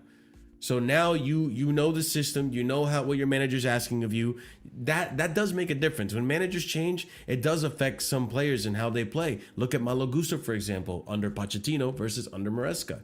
So I do think manager changes can have a positive or a negative effect on players. And in Nani's case, like having consistency could be a good thing. So if all goes well, you have the the system under your belt now. You know what's being asked of you from the manager. You know what you have to do in order to improve, and you know the criticisms that Maresca's come out and said to you in the press conferences. Now, I do feel like you can hit that 15 GA mark. You just gotta show the consistency and you gotta compete. Now, back to your question to Kudus, what I was trying to say was that like, I can tell based on Nani's performances when I have seen him, there's a good player there. The same goes for Kudus for me. I can tell based on his performances and how he does and how he plays for West Ham, there's a good player there. But unfortunately, a lot of the players around him or the management and the coaches have not done him service. Like, I do feel that he's been done dirty based off of the fact that he has the team that he's playing in. West Ham in general have been shit this season. If West Ham was under Moyes, maybe we're talking about a different Kudus. Like we're talking like, oh, this is clear better than Madueke. I do think Kudus in a different environment strives. I just think he's suffering as a victim of that West Ham environment where a lot of players struggled and suffered this season, unfortunately, for West Ham. So I do think that plays a factor. And if Nani goes, he goes. I don't want that to happen unless you actually give me like a proper winger like replacement. Like if Kudus comes in, then okay, I can see that being okay and happening. Esteval, he's still an unknown entity to us. Like we've seen what he can do in Brazil. We don't know what he can do in the Premier League. So unless Ahmed, you got any 2 cents to put in, go ahead. The thing for me is just, I think my question becomes, right, I can't say personally that, I think Madueke is going to get to that next level. I can't say that right now. Does that make sense? Like, he was so hot and cold that I can't say that. I can't say the same for Neto either, right? Maybe the Club World Cup changes my opinion and maybe they start kicking on in the Club World Cup, maybe, right? But for the vast majority of our wingers, I cannot verbatim say that. And so for me, the question then becomes, right, I want to look at then, who am I bringing in maybe? If I'm going to lose a Madueke, I'm losing a Neto, I have to bring in guys of better quality. Not the same quality, keyword better quality, right? Now, if you were to bring me, for example, a Morgan Rogers, maybe a Yildiz, maybe like a Rodrigo, for example, if that's something that even the club is willing to look at, right? I do think you're upgrading on some level there, right? Because I think for me, you're improving technically. The team technically is going to improve. You got guys that suit Maresca's system there, right? And you got players there that know what to do, right? And I think for me, that's ideally what I'm trying to look at here at the end of the day. But I just think for me, the only thing, I think we will only know if Noni's really leaving, in my honest opinion, right? When we find out who that second attacker is going to be, in my personal opinion, Marshall. I think the Ekitike, after we do the Maignan and Gittens deal, I think we're going to put full focus on completing the Ekitike deal, in my personal opinion, right? And then we'll probably go in for that main attacker at the very least. I also do have a feeling that Nani doesn't want to leave. I don't think Maresca wants him to leave either. I don't know if that's like a hot take to say or something, but I really do not think it is. I don't think, because like again, I think Madueke, he provides you, as I said before, something. I think the thing about Madueke is that I just need him to be more direct, bro. Sometimes, bro, he doesn't like to be too direct. Well, he's the most direct winger. And that's the thing. Like, there's times where I just look at him and I'm just like, bro, let's be a bit more direct, bro. Just drive at him, bro. Just attack him. But you know what happens when he does that? People call him selfish. And when he did try to do that in the Conference League, people said he was shit. You know, like, again, it's like the Pulisic complex that I had not too long ago. I was like, yo, Pulisic, you keep losing the ball every time you try to dribble. Like, and it's you can't win. And on top of it too, you know, going to what you're saying about Maresca not wanting to leave, I just don't think he wants to leave London. I think he's well established. Because the thing for me, the thing for me that I look at here is that if you look at the market right now, it's the general market, right? Right. Obviously, Newcastle's an option for him, right? And then maybe you could make the argument for Nottingham Forest. But if he's in Champions League football, why would I go to Nottingham Forest? That's another really good point. Yeah. Right? And then the only other club that really remains is Newcastle. Yeah. Right. And Newcastle, I'm hearing they want Emegha now, right? So again, that's the thing that I'm looking at in my personal opinion too. So it's just like there may not even be a market for him, right? Unless he's willing to go abroad. Yeah. And AC Milan aren't in Champions League, are they? No, they're starting from scratch. So I thought Napoli was interested in, but I'm like, I'm not sure he wants to go to play for a terrorist. That's basically, you know what I mean? You know what I mean? Yeah. So yeah, I mean, I agree with what you're saying, man. I think I genuinely, like, all these rumors I'm hearing about Nani leaving, I don't think they're true. I think he stays in Chelsea. I really do. Like, my thing is, Marshall, like, yes, can the club here offers for like certain players? Yes, that can be the case. But we also need to realize, okay, where is he actually going to go? Is the player willing to go to this place? Is the player not willing to go to this place, right? That's what you have to ask yourself. And I think a lot of the time, as fans, we forget that, bro. Exactly. We take the human aspect out of the game, and we forget, like, these guys. And realistically, let's be honest, Marshall, yeah? You got Esteval coming in. So I'm speaking about our attackers. We got Esteval, Neto, Gittens, basically, and Palmer and Madueke. That's 5 guys you've got. Plus one more that you're allegedly bringing in. Right? And, it's a big one. 2 seasons, yeah.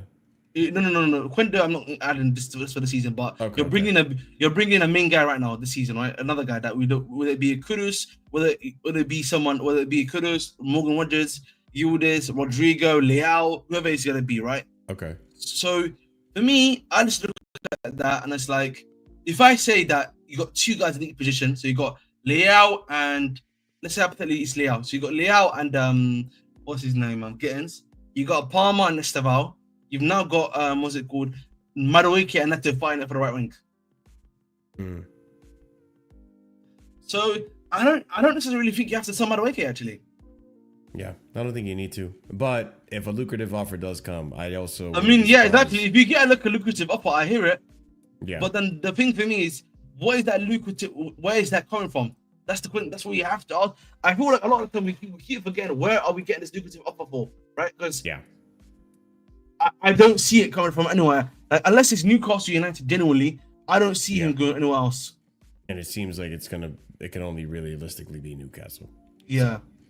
Yeah, you never know. We'll see what happens. I mean, United could also come in with some BS. I really don't think he's going to United because they basically are doing the Mbuemo and what's his name and Quinny deal, right? So they've done their 1-2 punch right now, Marshall. Okay. Yeah, fair enough. You never know. We'll see. And Villa won't come in for him because they've just got Daniel Marlon. They got Daniel Marlon. They've got the other guy they just got from PSG that used to be from Real Madrid, Asensio. Yeah. They've got a bunch of wingers still. They don't actually need him. Yeah. It's yeah. I don't know. I just don't think he's moving. Yeah. It's not about. It's not even about like. I think the problem, Durag, is that it's not about whether or not we can sell him or not. I think the thing for me is that we need to also realize where is this market? Where is this market coming from? That's something I think we forget about as fans. That where is this potential market to actually sell him? Because I think the market to Madueke is actually a lot more limited than people realize, in my personal opinion. Yeah, I don't disagree. It just seems more and more likely the more we talk about this that he's just not gonna. He's gonna stay at Chelsea. It just makes the most sense, to be honest. But yeah. All right, ladies and gents, we're gonna call it right here. Good show. Good discussions. If you haven't done so already, smash up the like button. We're only 10 away from 100, so help us get to that point, please. No one to raid because everyone is now offline. So big up to every single one of you. Thank you for your support, and thank you for chilling and hanging out with us on another installment of the Casually Chelsea show. If you haven't done so already, also subscribe to the channel. We're on our way to 5K, so help us get to that 5K mark with subscribers. We're almost at 3.5, so that'd be great too. But yeah, help us get to that by subscribing, hit the bell notification so we don't miss out whenever we do go live. Check out the links in the description down below for more content, including my band and my other video game content as well on my other YouTube channel. So check that out as well. Be sure to leave a comment down below. Let us know your thoughts on everything we discussed today. And check out the memberships. There's 4, not 1, not 2, not 3, 4 different tiers. Starting at 99p. And you get some cool emojis that you can use in the chat. So go ahead and check those out as well. Marshall's coming. If you are a proper casual member and higher, we give shout outs at the end of every show, barring the very few shows where I forget to do this, but that's besides the point. Suleiman, big up with them emojis. Eden Hazard laughing emoji. Go ahead and shout outs to the proper casuals, like I was saying, and that's going to be going out to Daniel, TM127, EE, Dark, Adrian, and A Solomon, who you see down there in the screen. So big up to every single one of you. Appreciate your support and appreciate the support of all of our members as well. That helps us keep the lights on here. We'll see what happens tomorrow, ladies and gents, with the Maignan saga. We'll see what happens on Tuesday. You'll be able to, just quickly, listen, tomorrow there will be a stream, 11 p.m. British Standard Time, or Greenwich Mean Time for someone else. Probably, because I think we'll probably get a Here We Go, right, tomorrow. I think the Bridge Nation, by the way. I think we'll probably get a Here We Go for, I think we're going to get a Here We Go for both players tomorrow, I'll be honest with you. But obviously I'm going to be, yeah, I think we'll get them for both. Obviously, I'm going to be at work tomorrow, so I won't be here in the day, but I'll probably be in the evening, 11 p.m. as I said before. So make sure you're there and make sure you're square. Yeah, of course. Go ahead and check it out over on the Bridge Nation. Subscribe, like, all that stuff. Ladies and gents, y'all have a wonderful night. Been a pleasure. As always, stay casual. Peace. Tuchel out.